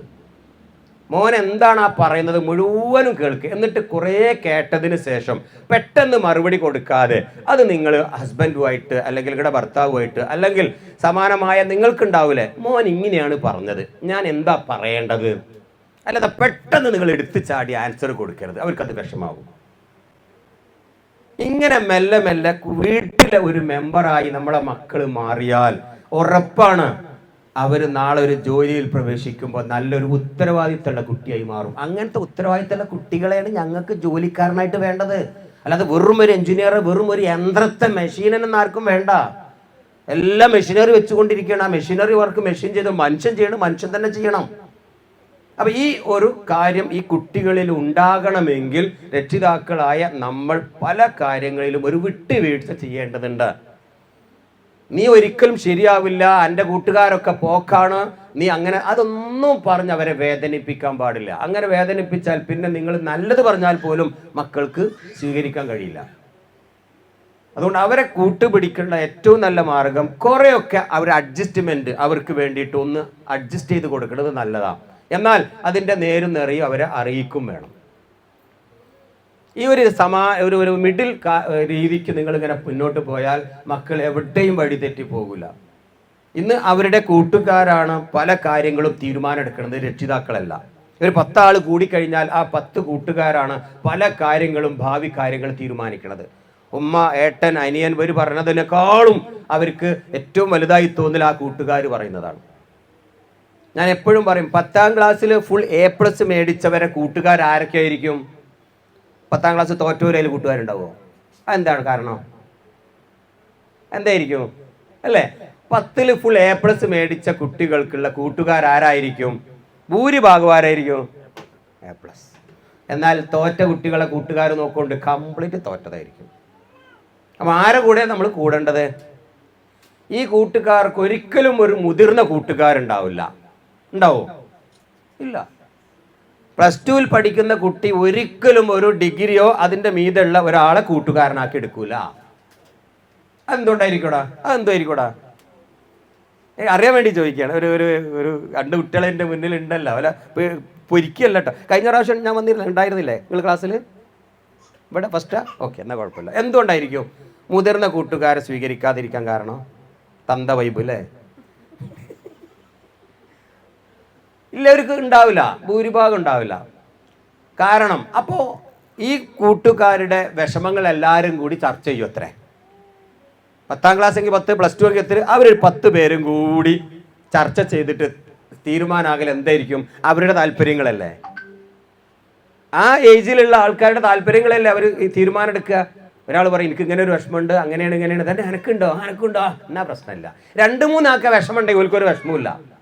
അവരത് ഒന്ന് രക്ഷിതാക്കളോട് പറയോ, ഉപ്പനോട് പറയോ, അച്ഛനോട് പറയോ, അധ്യാപകരോട് പറയോ? പറയൂല, ഒരിക്കലും പറയില്ല. അവർ തന്നെ അങ്ങോട്ട് തീരുമാനം എടുക്കും. അത് പെൺകുട്ടികളാണെങ്കിൽ ആ പെൺകുട്ടികൾക്ക് ഒരു 10 ആൾക്കാരുണ്ടാവും അതേ സമാനമായ പോലെ. എന്നും കൂടും, അല്ലെങ്കിൽ ഫോൺ ചെയ്യും, അല്ലെങ്കിൽ വാട്സപ്പ് അയക്കും, എന്നിട്ട് പറയും അങ്ങനെയാണ് അങ്ങനെയാണ്. ആ പ്രശ്നം എനിക്കുണ്ട്, എന്നാ എനിക്കുണ്ട്, എന്നാ നമ്മളെ കുഞ്ഞാത്തൂരും ഉണ്ട്, ഐശ്വര്യനും ഉണ്ട്, എന്നാ പ്രശ്നമില്ല. എവിടെ? അതാണ് ഏറ്റവും വലിയ പ്രശ്നം. ഇവിടെ 3 ആൾക്ക് ഉണ്ട് എന്ന് വിചാരിച്ചാൽ അതൊരു പ്രശ്നമല്ല എന്നുണ്ടോ? അതിന് സൊല്യൂഷൻ ഉണ്ടല്ലോ, പ്രതിവിധി ഉണ്ടല്ലോ. അല്ല, അന്വേഷിക്കാൻ പോകില്ല. ഇങ്ങനെ മാനസികമായ പിരിമുറുക്കത്തിൽ കഴിയുന്ന എത്രയോ പെൺകുട്ടികൾ നമ്മുടെ അടുക്കളയിലുണ്ട്. പുറത്ത് പറയില്ല അവർ. എന്താ കാരണം? അവർക്കൊക്കെ പ്രശ്നമുണ്ട് എന്നതിനർത്ഥം ആ പ്രശ്നത്തിന് മരുന്നില്ല എന്നാണോ? ഇതേപോലെ ആൺകുട്ടികൾക്ക് ഇന്നൊരു സർക്കിൾ ഉണ്ട്, ഒരു വലിയ സർക്കിൾ. ആ സർക്കിളിൽ പെട്ടുപോകാതിരിക്കാനാണ് പ്രിയപ്പെട്ടവരെ ഞാനിത് പറയുന്നത്. അതും അനുഭവത്തിൽ തന്നെ പറയാം. നല്ല റെയ്ഡ് ഇങ്ങനെ നടക്കുകയാണ് കോട്ടക്കൽ പരിസരത്ത്. എന്താണ് അവർ പിടിക്കുന്നത്? കഞ്ചാവ് പിടിക്കാനാണ് ആ ടീം നടക്കുന്നത്. ഏതായാലും ആരും കിട്ടുന്നില്ല. അങ്ങനെ ഞങ്ങളടുത്ത് വന്നിട്ട് പറഞ്ഞു, നിങ്ങളെ ക്യാമറ, CCTV ക്യാമറ അങ്ങോട്ട് തിരിക്കണം, അവിടെ വെച്ചോ, ആയിക്കോട്ടെ. തൊട്ടടുത്തൊരു ഹോട്ടലുണ്ട്, അവിടുത്തെ തന്നെ ക്യാമറകൾ തിരിക്കണം എന്ന് പറഞ്ഞു. ഞങ്ങളതെല്ലാം റെക്കോർഡ് ചെയ്ത്, ഓക്കെ. അങ്ങനെ റെക്കോർഡ് ചെയ്ത് ഇതിങ്ങനെ ആയപ്പോൾ എനിക്കൊരു താല്പര്യം, ഇതൊന്ന് ക്യാമറയിൽ എന്തെങ്കിലും കിട്ടിയിട്ടുണ്ടോ? പോലീസും ഇവരൊക്കെ ഒന്ന് ചോദിക്കുമല്ലോ, എന്താണ് ആ ക്യാമറയിൽ എന്തെങ്കിലും കിട്ടിയോ എന്നുള്ളത്. നമ്മളതിനെ വെച്ചു കൊടുക്കും ക്യാമറയൊക്കെ കേട്ടോ. അങ്ങനെ ഞാൻ തന്നെ ഇന്ന് രാത്രി ഒന്ന് പ്ലേ ചെയ്ത് നോക്കിയതാണ്. പടച്ചോനെ, ഒരു വൈകുന്നേരം 4:30 മണി നേരത്ത് 4 കുട്ടികൾ ഇങ്ങനെ വരികയാണ്. +2 റേഞ്ച്. ആ യൂണിഫോം കണ്ടാൽ അറിയാമല്ലോ ഏത് സ്കൂളാണെന്നൊക്കെ എനിക്കറിയാം. നമ്മുടെ സ്കൂളിൻ്റെ പേര് ഞാൻ പറയില്ല. 4 എണ്ണം ഒരു ടേബിളിൻ്റെ ചുറ്റും വന്നിരിക്കുകയാണ്. അവർ പുറത്തൊക്കെ ടേബിൾ ഇട്ടിരുന്നു, ആ ഹോട്ടലിൻ്റെ സൈഡിലൊക്കെ. അവിടുത്തെ ക്യാമറയാണത്. 4 കുട്ടികൾ വന്നിരിക്കണ, ലാവിഷായി വന്നത്. അതിൽ 2 കുട്ടി മോട്ടോർ സൈക്കിളിലാണ് വന്നത്. 2 ആൾ അവിടുന്ന് നടന്നിട്ട് വന്നു. എങ്ങനെയാണെന്ന് അറിയില്ല, കാണില്ല. ബൈക്കവിടെ നിർത്തുന്ന ഒരു എൻഡ് കണ്ടു, ബാക്കി എങ്ങനെ കണ്ടില്ല. ഏതായാലും 4 എണ്ണം അവിടെ ഇരുന്ന്. കുറച്ചുകൂടി കഴിഞ്ഞപ്പോൾ ഒരു ബൈക്ക് കൊണ്ട് വന്നു. അതൊരു ഡിഗ്രി, ഒരു കറുത്തൊരു മനുഷ്യൻ, ഏതാണെന്നറിയില്ല, കുറച്ച് വലുപ്പമുള്ള ഒരാൾ വന്ന് അവിടെ ഇരുന്ന്. അപ്പം 5 ആയി. ഉടനെ തന്നെ സപ്ലയർ വരുന്നു, എന്തൊക്കെയോ പറയുന്നു, ഓർഡറാണ്, സൗണ്ട് കേൾക്കുന്നില്ല കേട്ടോ, പിക്ചർ മാത്രമേ കാണണം. അപ്പോൾ അവിടെ 5 ജ്യൂസാണ് പറഞ്ഞത് എന്ന് മനസ്സിലായി. അവിടെ 5 ജ്യൂസ് വന്നു, അതിവിടെ വെച്ചു. അപ്പോൾ ജ്യൂസല്ലേ പറഞ്ഞത്. ഉടനെ തന്നെ ഈ മനുഷ്യൻ അവിടെ ഇരുന്ന് ഈ 4 കുട്ടികൾ അവിടെ നിന്ന് നീറ്റ് പോണു.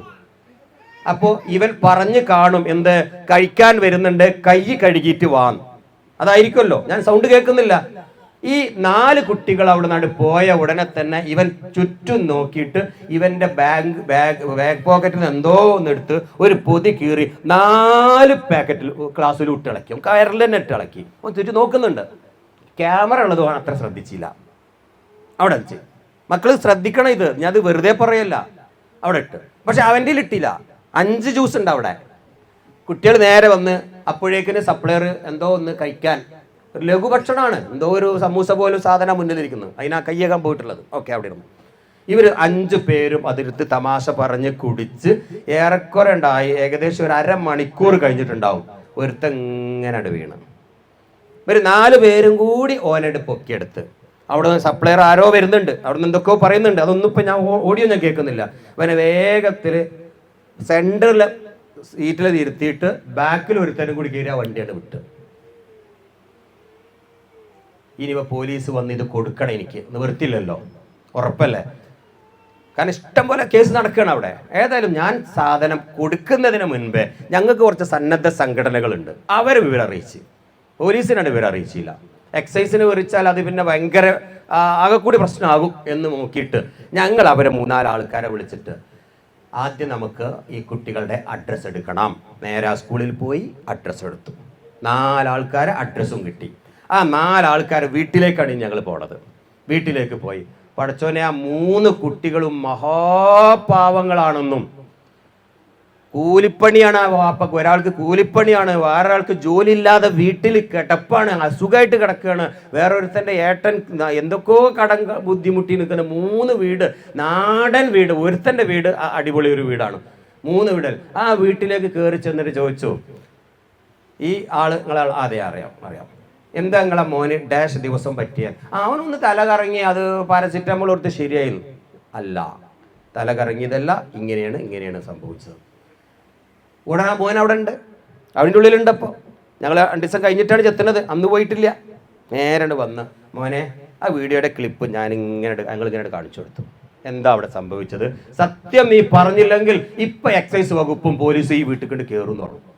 അപ്പോൾ പറയണ ആ വന്ന ആള് ഞങ്ങളെ കൂട്ടുകാരനാണ്, അവൻ എന്നും ഞങ്ങൾക്ക് ക്യാഷ് തരും, 100 തരും, 500 തരും, ചിലപ്പോൾ 1000 തരും, ബിരിയാണി മേടിച്ചു തരും, ലഹമ്മന്തി ബുഹാരി വാങ്ങിച്ചു തരും, ഒക്കെ മേടിച്ചു തരും. എന്തിന്? അവൻ തരുന്ന പൊതികൾ കച്ചവടം ചെയ്യാൻ, അവൻ തരുന്ന പൊതികൾ മറ്റുള്ളവർക്ക് വിൽക്കാൻ വേണ്ടി. ഞങ്ങളത് കഴിക്കലൊന്നുമില്ലട്ടാ എന്ന് പറഞ്ഞു. ഒരു കുട്ടി കഴിക്കലുണ്ട്, 3 കുട്ടി കഴിക്കലില്ല. അവനത് കഴിച്ചടിമയായിട്ടുണ്ട്. ഇവര് 4 പേരും അതിന്റെ കച്ചവടക്കാരാണ്. ഒരു പൊതി വിറ്റാൽ അവർക്ക് 100, 200, 500 കിട്ടും. അങ്ങനെയാണ് ഈ ലഹമ്മന്തി ബുഖാരി ദിവസവും കടിച്ചു മാന്തി തിന്നുന്നത് എന്ന് കൃത്യമായി 4 കുട്ടികളുടെ റിപ്പോർട്ടിൽ കിട്ടി. എല്ലാവരും അത്രക്കാരെന്നല്ല ഈ പറയുന്നത്. അപ്പൊ എൻ്റെ പ്രിയപ്പെട്ട എൻ്റെ മക്കളോട് പറയാനുള്ളത്, പല കൂട്ടുകെട്ടും ഞാൻ വലിയവരുടെ കൂട്ടുകെട്ട് വേണോ വേണ്ടേ എന്ന് പറഞ്ഞ കൂട്ടത്തില് ഇതും കൂടി പറയാ, അറിയാണ്ട് നമ്മൾ പെട്ടുപോകും. വീട്ടിൽ വരും, ബൈക്കുമായിട്ട് വരും, സ്കൂളിൽ പോകാൻ അവർ സഹായിക്കും, അങ്ങാടി പോകാൻ സഹായിക്കും, ചായ മേടിച്ചു തരും, ഭയങ്കര ഉറ്റ ചങ്ങാതിമാരായിരിക്കും, ചിലപ്പം സമാനമായ ക്ലാസ്സിൽ പഠിക്കുന്നവരായിരിക്കാം. ഒരൊറ്റ എണ്ണം മതി നശിപ്പിക്കാൻ, ആ ക്ലാസ്സിലെ മുഴുവൻ കുട്ടികളെ നശിപ്പിക്കാൻ ഒരെണ്ണം മതി. ഇതിനൊക്കെ കൊണ്ട് രക്ഷപ്പെട്ട് കിട്ടാൻ വലിയ പ്രയാസം തന്നെയാണ്. ഇപ്പോൾ ഭയങ്കര ബുദ്ധിമുട്ടാണ്. ഇടക്കിടക്ക് ഇതിലൊരു ചെറിയ ഒരു ധാരണ നമ്മുടെ വീട്ടുകാർക്കും വേണം. മോൻ്റെ കൂട്ടുകാരൊക്കെയാണ്, അവരൊക്കെ വീട്ടിലേക്ക് കൊണ്ടുവരാൻ പറ. എൻ്റെ 3 മക്കളുടെ കൂട്ടുകാരെ മുഴുവനും എൻ്റെ വീട്ടിലേക്ക് വിളിച്ചിട്ടുണ്ട് ഞാൻ. ആരൊക്കെ ഉണ്ടോ മുഴുവനും നല്ല പാർട്ടി കൊടുത്തിട്ടുണ്ട്. അതിനെന്ത് ചിലവായാലും കുഴപ്പമില്ല.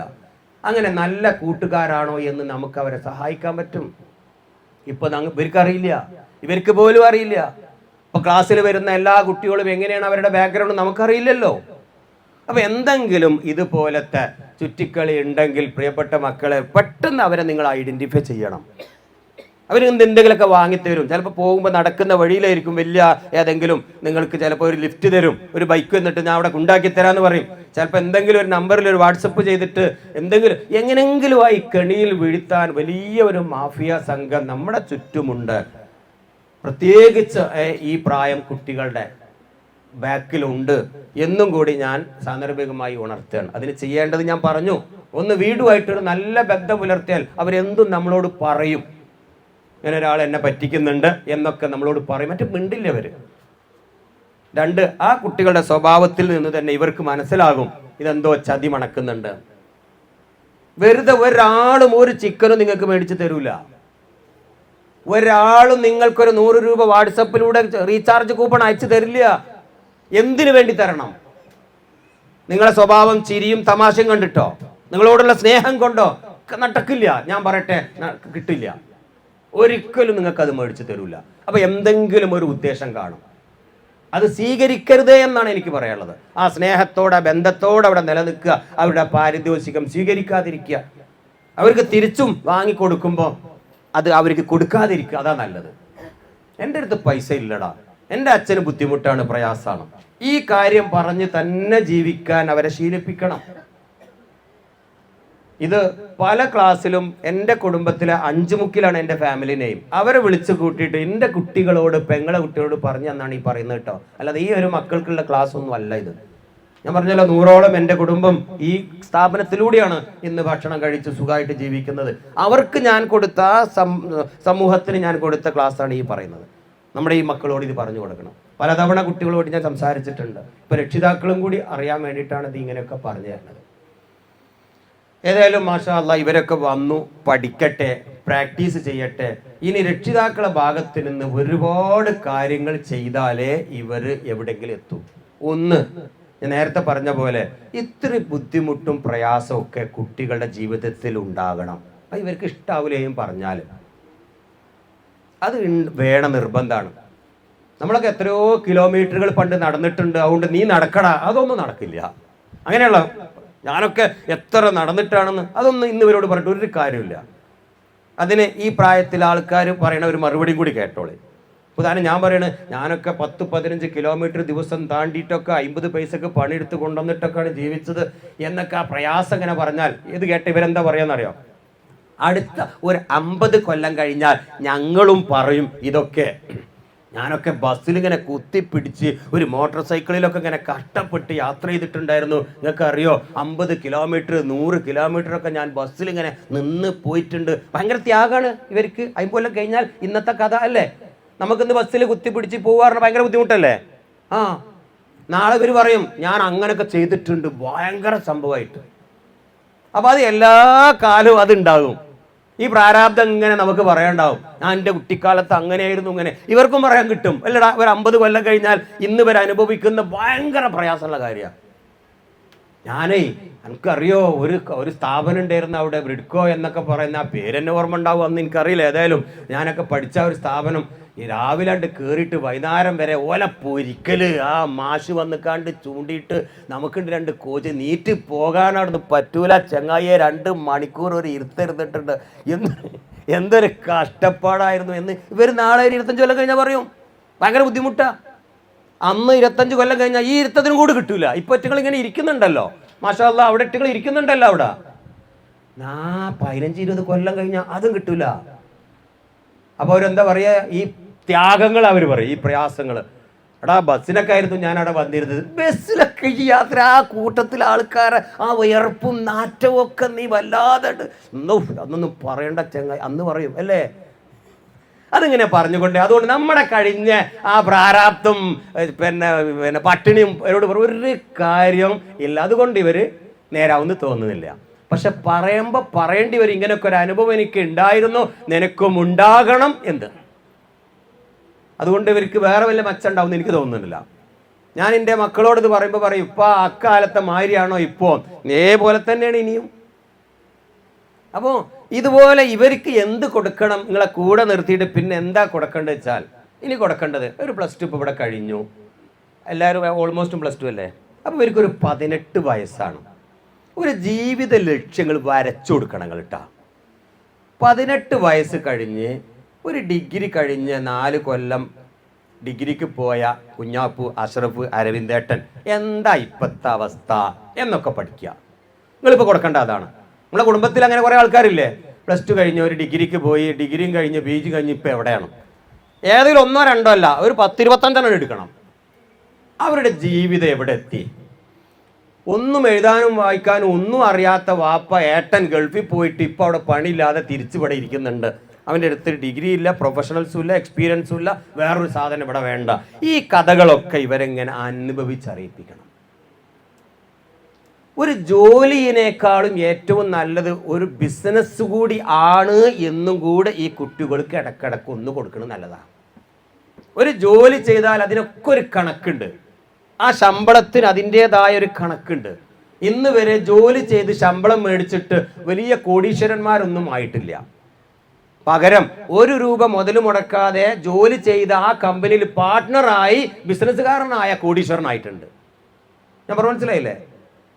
ജോലിയാണ്, അവൻ്റെ അടുത്ത് പൈസ ഒന്നുമില്ല, എന്നാൽ അവന് ആ ജോലി ചെയ്ത് അവൻ്റെ ക്വാളിറ്റി കണ്ട്, കഴിവ് കണ്ട്, സത്യസന്ധത കണ്ട് അവനെ അതിൻ്റെ പാർട്ട്ണറാക്കിയ കോടീശ്വരനായിട്ടുണ്ട്. ശമ്പളം മേടിച്ച് കോടീശ്വരനായത് വളരെ വിരലിൽ എണ്ണാവുന്നതേ ഉണ്ടാവുള്ളൂ. നിങ്ങൾ നോക്കോണ്ടി. അപ്പോൾ എയ്തർ ഒരു ബിസിനസ്സുകാരൻ ഇത് ജോലി ചെയ്തിട്ട് ബിസിനസ്സുകാരനാവുക, അതിന് പണം വേണമെന്ന് നിർബന്ധമൊന്നുമില്ലല്ലോ, ഇല്ല. കുട്ടികളെ ഇതുപോലുള്ള മക്കൾക്ക് ഒരുപാട് അവസരങ്ങളുണ്ട്. പല സ്ഥാപനവും അവരെ മോണിറ്റർ എങ്ങനെ റീഡ് ചെയ്യണം. അവനൊരു ടെക്നീഷ്യനായി വർക്ക് ചെയ്യുമ്പോൾ എത്രത്തോളം അവൻ സത്യം പറയുന്നു എന്നാണ് നോക്കുന്നത്. ഞങ്ങളെപ്പോലുള്ള ഇന്നത്തെ എത്രത്തോളം അവൻ കാര്യമായിട്ട് ആളുകളെ പറ്റിക്കാതെ, വാച്ചിൽ നോക്കാതെ, മുതലാളി വരുമ്പോൾ മാത്രം പണിയെടുക്കുക, അല്ലാത്തപ്പോൾ വെറുതെ ഇരുന്ന് കളിക്കുന്നത് ആരൊക്കെയാണെന്ന് കൃത്യമായി മോണിറ്റർ ചെയ്ത് നോക്കുന്നുണ്ട്, വെക്കുന്നുണ്ട്. അങ്ങനെ സത്യസന്ധമായി ജോലി ചെയ്യുന്ന കുട്ടികളെ അതിലും വലിയ പോസ്റ്റുകൾ ഏൽപ്പിക്കും. അല്ലെങ്കിൽ ഓൻ എന്നും ആ സ്കൂട്ടറും പിടിച്ച് അങ്ങനെ ഇരിക്കും, എപ്പോഴും അതന്നെ ഇരിക്കും. 2000, 5000, 10,000 എന്നാ 15,000 എന്ന് പറയും, 20,000 എന്ന് പറയും. എത്ര ശമ്പളം കൂട്ടി കൊടുത്താലും ഓനൊരു മനസ്സമാധാനം കിട്ടില്ല, അവനെ ഹാപ്പി ആയിക്കോണമെന്നൊന്നുമില്ല. എങ്ങനെ പിന്നെ രക്ഷപ്പെടേണ്ടത് അതും കൂടി പറയാം. ഞാൻ 90-ൽ സൗദി അറേബ്യയിൽ പോയി കാസിയോ കമ്പ്യൂട്ടർ കമ്പനിയിൽ കയറി ഒരു ടെക്നീഷ്യനായിട്ട്. ആ ടെക്നീഷ്യനായിട്ട് കയറുമ്പോൾ അവിടെ 20 കൊല്ലം 25 കൊല്ലം എക്സ്പീരിയൻസ് ഉള്ളവരൊക്കെ എൻ്റെ മുന്നിലുണ്ട്. ഞാൻ അന്ന് കയറുകയാണ്, ഇൻ്റർവ്യൂ ഒക്കെ കഴിഞ്ഞ് ഒരു ടെക്നീഷ്യനായിട്ട് കുറച്ച് മൾട്ടിമീറ്ററും സ്കൂഡറും പിടിച്ച് ഒരു ടേബിളിൽ ഇരിക്കുകയാണ് ഞാൻ. കാഷിയോ കമ്പ്യൂട്ടർ കമ്പനിയിലെ ഡിജിറ്റൽ പ്രിന്റർ, കാൽക്കുലേറ്റർ അങ്ങനത്തെ സാധനങ്ങൾ റിപ്പയർ ചെയ്യുന്ന ഒരു ടെക്നീഷ്യനായിട്ട്. എഞ്ചിനീയറൊന്നും എന്നെ പറഞ്ഞിട്ടില്ല. ഫണ്ണി ഇലക്ട്രോണിയാത്ത് എന്നായിരുന്നു എൻ്റെ ഇക്കാമയിലുള്ള പേര്. ഫണ്ണി ടെക്നീഷ്യനാണ്. പക്ഷെ അറബികൾ മുഹന്ദിസ് എന്ന് വിളിക്കും, എഞ്ചിനീയർ എന്ന് വിളിക്കും. പക്ഷെ ഞാനൊരു ടെക്നീഷ്യനായിട്ട് തന്നെയാണ് ആ കമ്പനിയിൽ കയറി. ശമ്പളമൊക്കെ വളരെ നല്ല ശമ്പളം തന്നെയാണ്. അന്ന് 2100 റിയാലാണ് എനിക്കന്ന് ശമ്പളം പറഞ്ഞത്. ഭയങ്കര ശമ്പളം. കാരണം കുവൈത്ത് ഇറാഖ് വാർ യുദ്ധം നടക്കുന്ന നേരത്താണ്. 1990 90 ആ ഡിസംബറിൽ. എനിവേ എനിക്ക് കയറി അൽഹംദുലില്ലാ ഉഷാറായി, ശമ്പളമൊക്കെ കിട്ടി. ഞാൻ വീട്ടിലേക്ക് അയക്കുന്നത് ഭയങ്കര സന്തോഷം. പക്ഷേ ഞാൻ അറിയാതെ എന്നെ അവർ നിരീക്ഷിക്കുന്നുണ്ടായിരുന്നു. ഒറ്റ കൊല്ലം ആയിട്ടില്ല എൻ്റെ ശമ്പള വർധന വന്നു, എനിക്ക് ബോണസ് അലവൻസ് വരുന്നു, എനിക്ക് ഭാര്യയ്ക്ക് വിസ പാസ്സായിട്ടുണ്ട്, എല്ലാം ഞാൻ അറിയാതെ വന്നിട്ടുണ്ട്. 8 മാസം കൊണ്ട് ഭാര്യയ്ക്ക് വിസ കിട്ടി. ഞാൻ അവിടെ കൊണ്ടുവന്നു. എന്നെ ഫണ്ണി എന്നതിന് പകരം എഞ്ചിനീയർ എന്ന തസ്തികയിലേക്ക് അവർ മാറ്റി. എൻ്റെ ഇക്കാമ മാറ്റി, എഞ്ചിനീയർ ആക്കി, മുഹന്ദിസാക്കി. ഇതെല്ലാം അവിടെ നടക്കുന്നുണ്ട്. എങ്ങനെ നടന്നത്?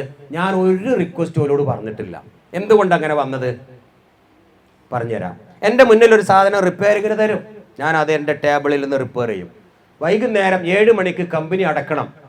ഞാൻ അതിങ്ങനെ പണിയെടുക്കുമ്പോഴേയിരിക്കും അലാറം പി ക്ലോസ് ചെയ്യേണ്ട അലാറം വരും. ഞാൻ ക്ലോസ് ചെയ്യൂല, ഞാൻ വീണ്ടും പണിയെടുക്കും. ആ സമയത്ത് ആ ബ്രിട്ടീഷുകാരനായ മാനേജർ അങ്ങനെ വരും. എല്ലാ ഡോറും ക്ലോസ് ചെയ്ത് എല്ലാവരും പോയിട്ടുണ്ട്. ഞാൻ മാത്രം ആ ടേബിളിൽ.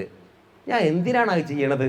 ആ കാഷിയോ കമ്പ്യൂട്ടർ കമ്പനിയുടെ, ജപ്പാൻ്റെ കമ്പനിക്ക് ഞാൻ വെറുതെ ഇങ്ങനെയൊക്കെ മരിച്ച് പണിയെടുക്കേണ്ട വല്ല ആവശ്യമുണ്ടോ? 7 മണിയായി ക്ലോസ് ചെയ്തുകൊണ്ട് പോയാൽ പോരെ എനിക്ക്. പക്ഷേ ഹംസക്ക് കഴിയില്ല. എന്താ കാരണം? ഈ വർക്ക് ഇത് പൂർത്തിയാക്കിയിട്ടില്ലെങ്കിൽ, ഇതിൻ്റെ കംപ്ലൈൻറ്റ് പരിഹരിച്ചിട്ടില്ലെങ്കിൽ, ഇതിൻ്റെ ഐസിയൊക്കെ മാറി അത് ശരിയാക്കാതെയാണ് ഞാൻ വീട്ടിൽ പോയി. അന്ന് എനിക്ക് ഉറക്കില്ല. ഇതായിരിക്കും ചിന്ത. ഞാൻ ആ ഐസി മാറ്റിയല്ലോ, നേരെയില്ലല്ലോ, ഇത് മാറിയിട്ട് ശരിയായില്ലല്ലോ, ഇനിയിപ്പോൾ എന്തായിരിക്കും എൻ്റെ പ്രശ്നം? ഇത് തന്നെയായിരിക്കും എൻ്റെ ചിന്ത. എനിക്ക് ഉറക്കം വരില്ല.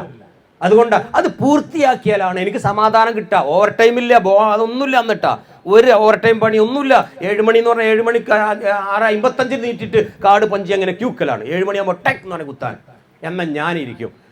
7 8 ഈ ചങ്ങായി ഇംഗ്ലീഷുകാരൻ, അവിടുത്തെ എനിക്ക് ശമ്പളം തരുന്ന ജനറൽ മാനേജർ, അവിടുത്തെ സായിപ്പ് വന്നിട്ട് പറയണ്, ഹംസ പ്ലീസ് എനിക്ക് വീട്ടിൽ പോകണം, അത് ക്ലോസ് ചെയ്യണം, നാളെ ചെയ്യാം.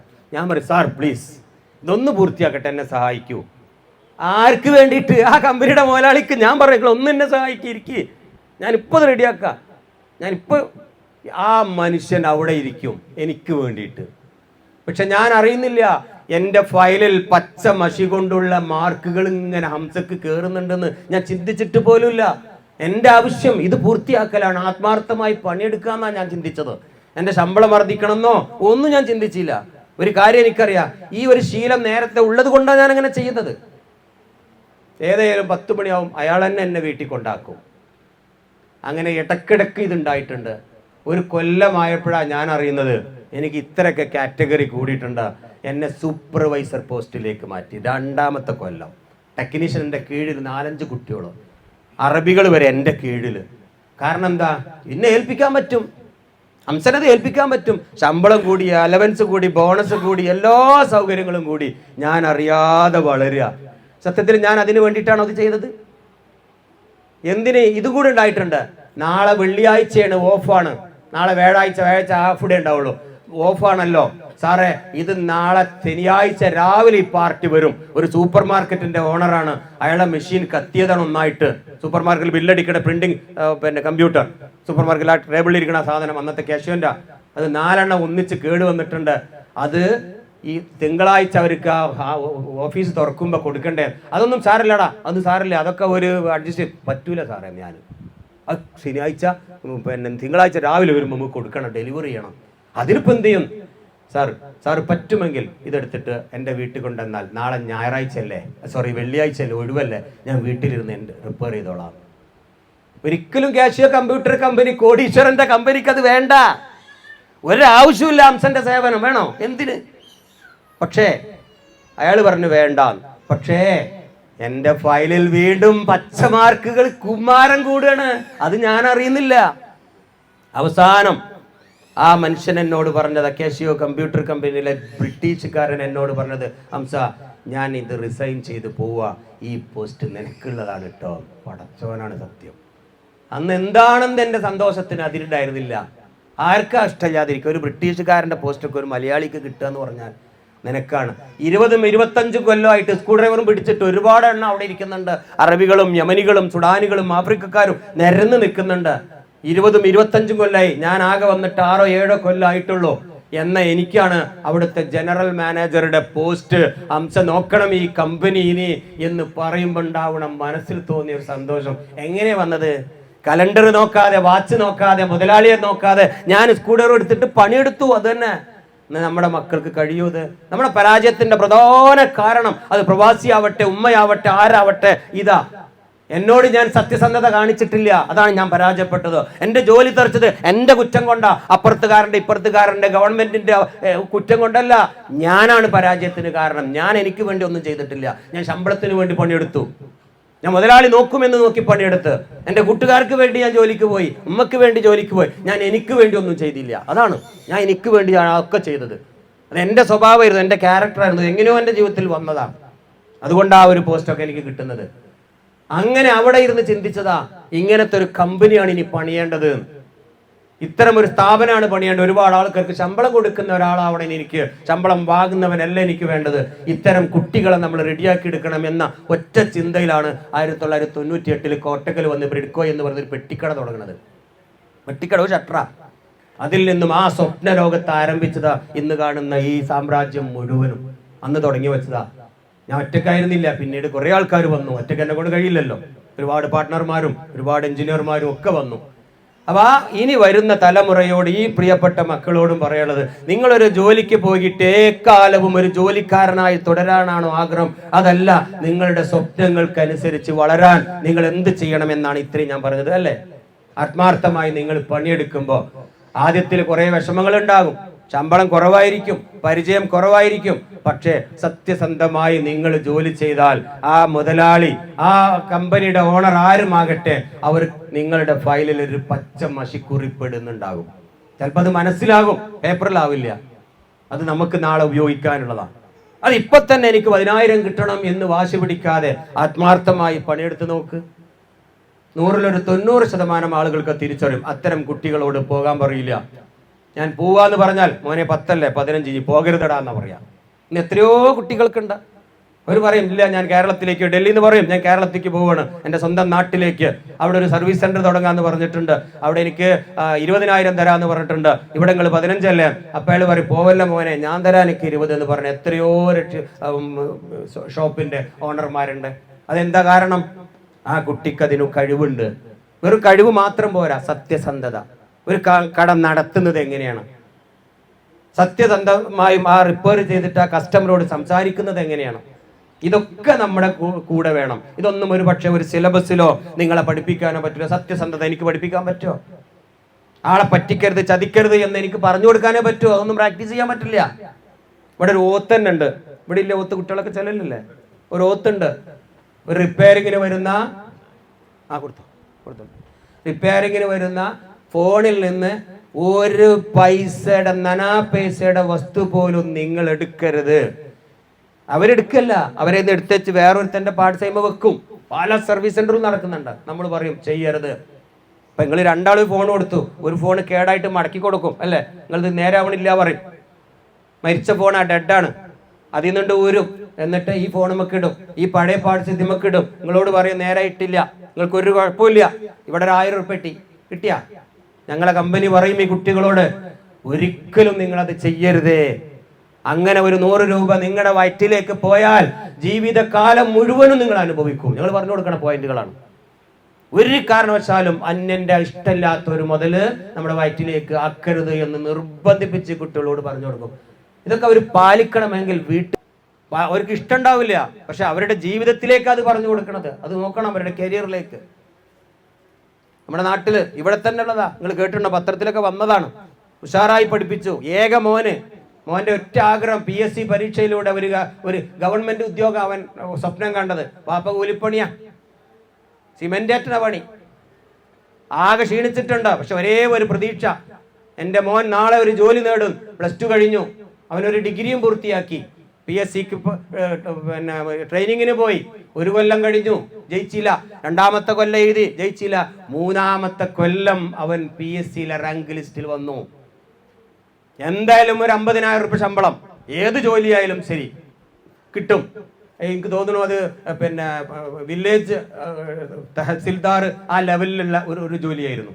വില്ലേജ് തഹസിൽദാറോ വില്ലേജിലെ ഓഫീസർമാരിൽപ്പെട്ട ഏതോ ഒരു സർവേറെ പോലെയുള്ള ഒരു ജോലിയാണ്.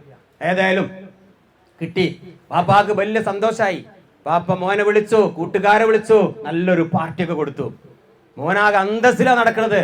പാപ്പാക്ക് ഇതാ ഭയങ്കര ഒരു റിലാക്സ് എത്താൻ പോണു. അങ്ങനെ ഈ മോന് PSCയിൽ റാങ്ക് ലിസ്റ്റിൽ വന്നു, പാർട്ടിയൊക്കെ നടത്തി. ആ കുടുംബത്തിന് ഭയങ്കര സന്തോഷമായി. അങ്ങനെ അവസാനം അപ്പോയിൻമെൻറ്റ് ഓർഡർ വാങ്ങണം. ഇനി എവിടെയാണ്, ഏത് പോസ്റ്റ് എന്നും കൂടി അറിയണം. വില്ലേജിലാണെന്നും കേട്ടിട്ടുണ്ട്, കാറ്റഗറിയും കേട്ടിട്ടുണ്ട്. തിരുവനന്തപുരത്ത് നിന്ന് ഇദ്ദേഹത്തിന് ഒരു കത്ത് വന്നു.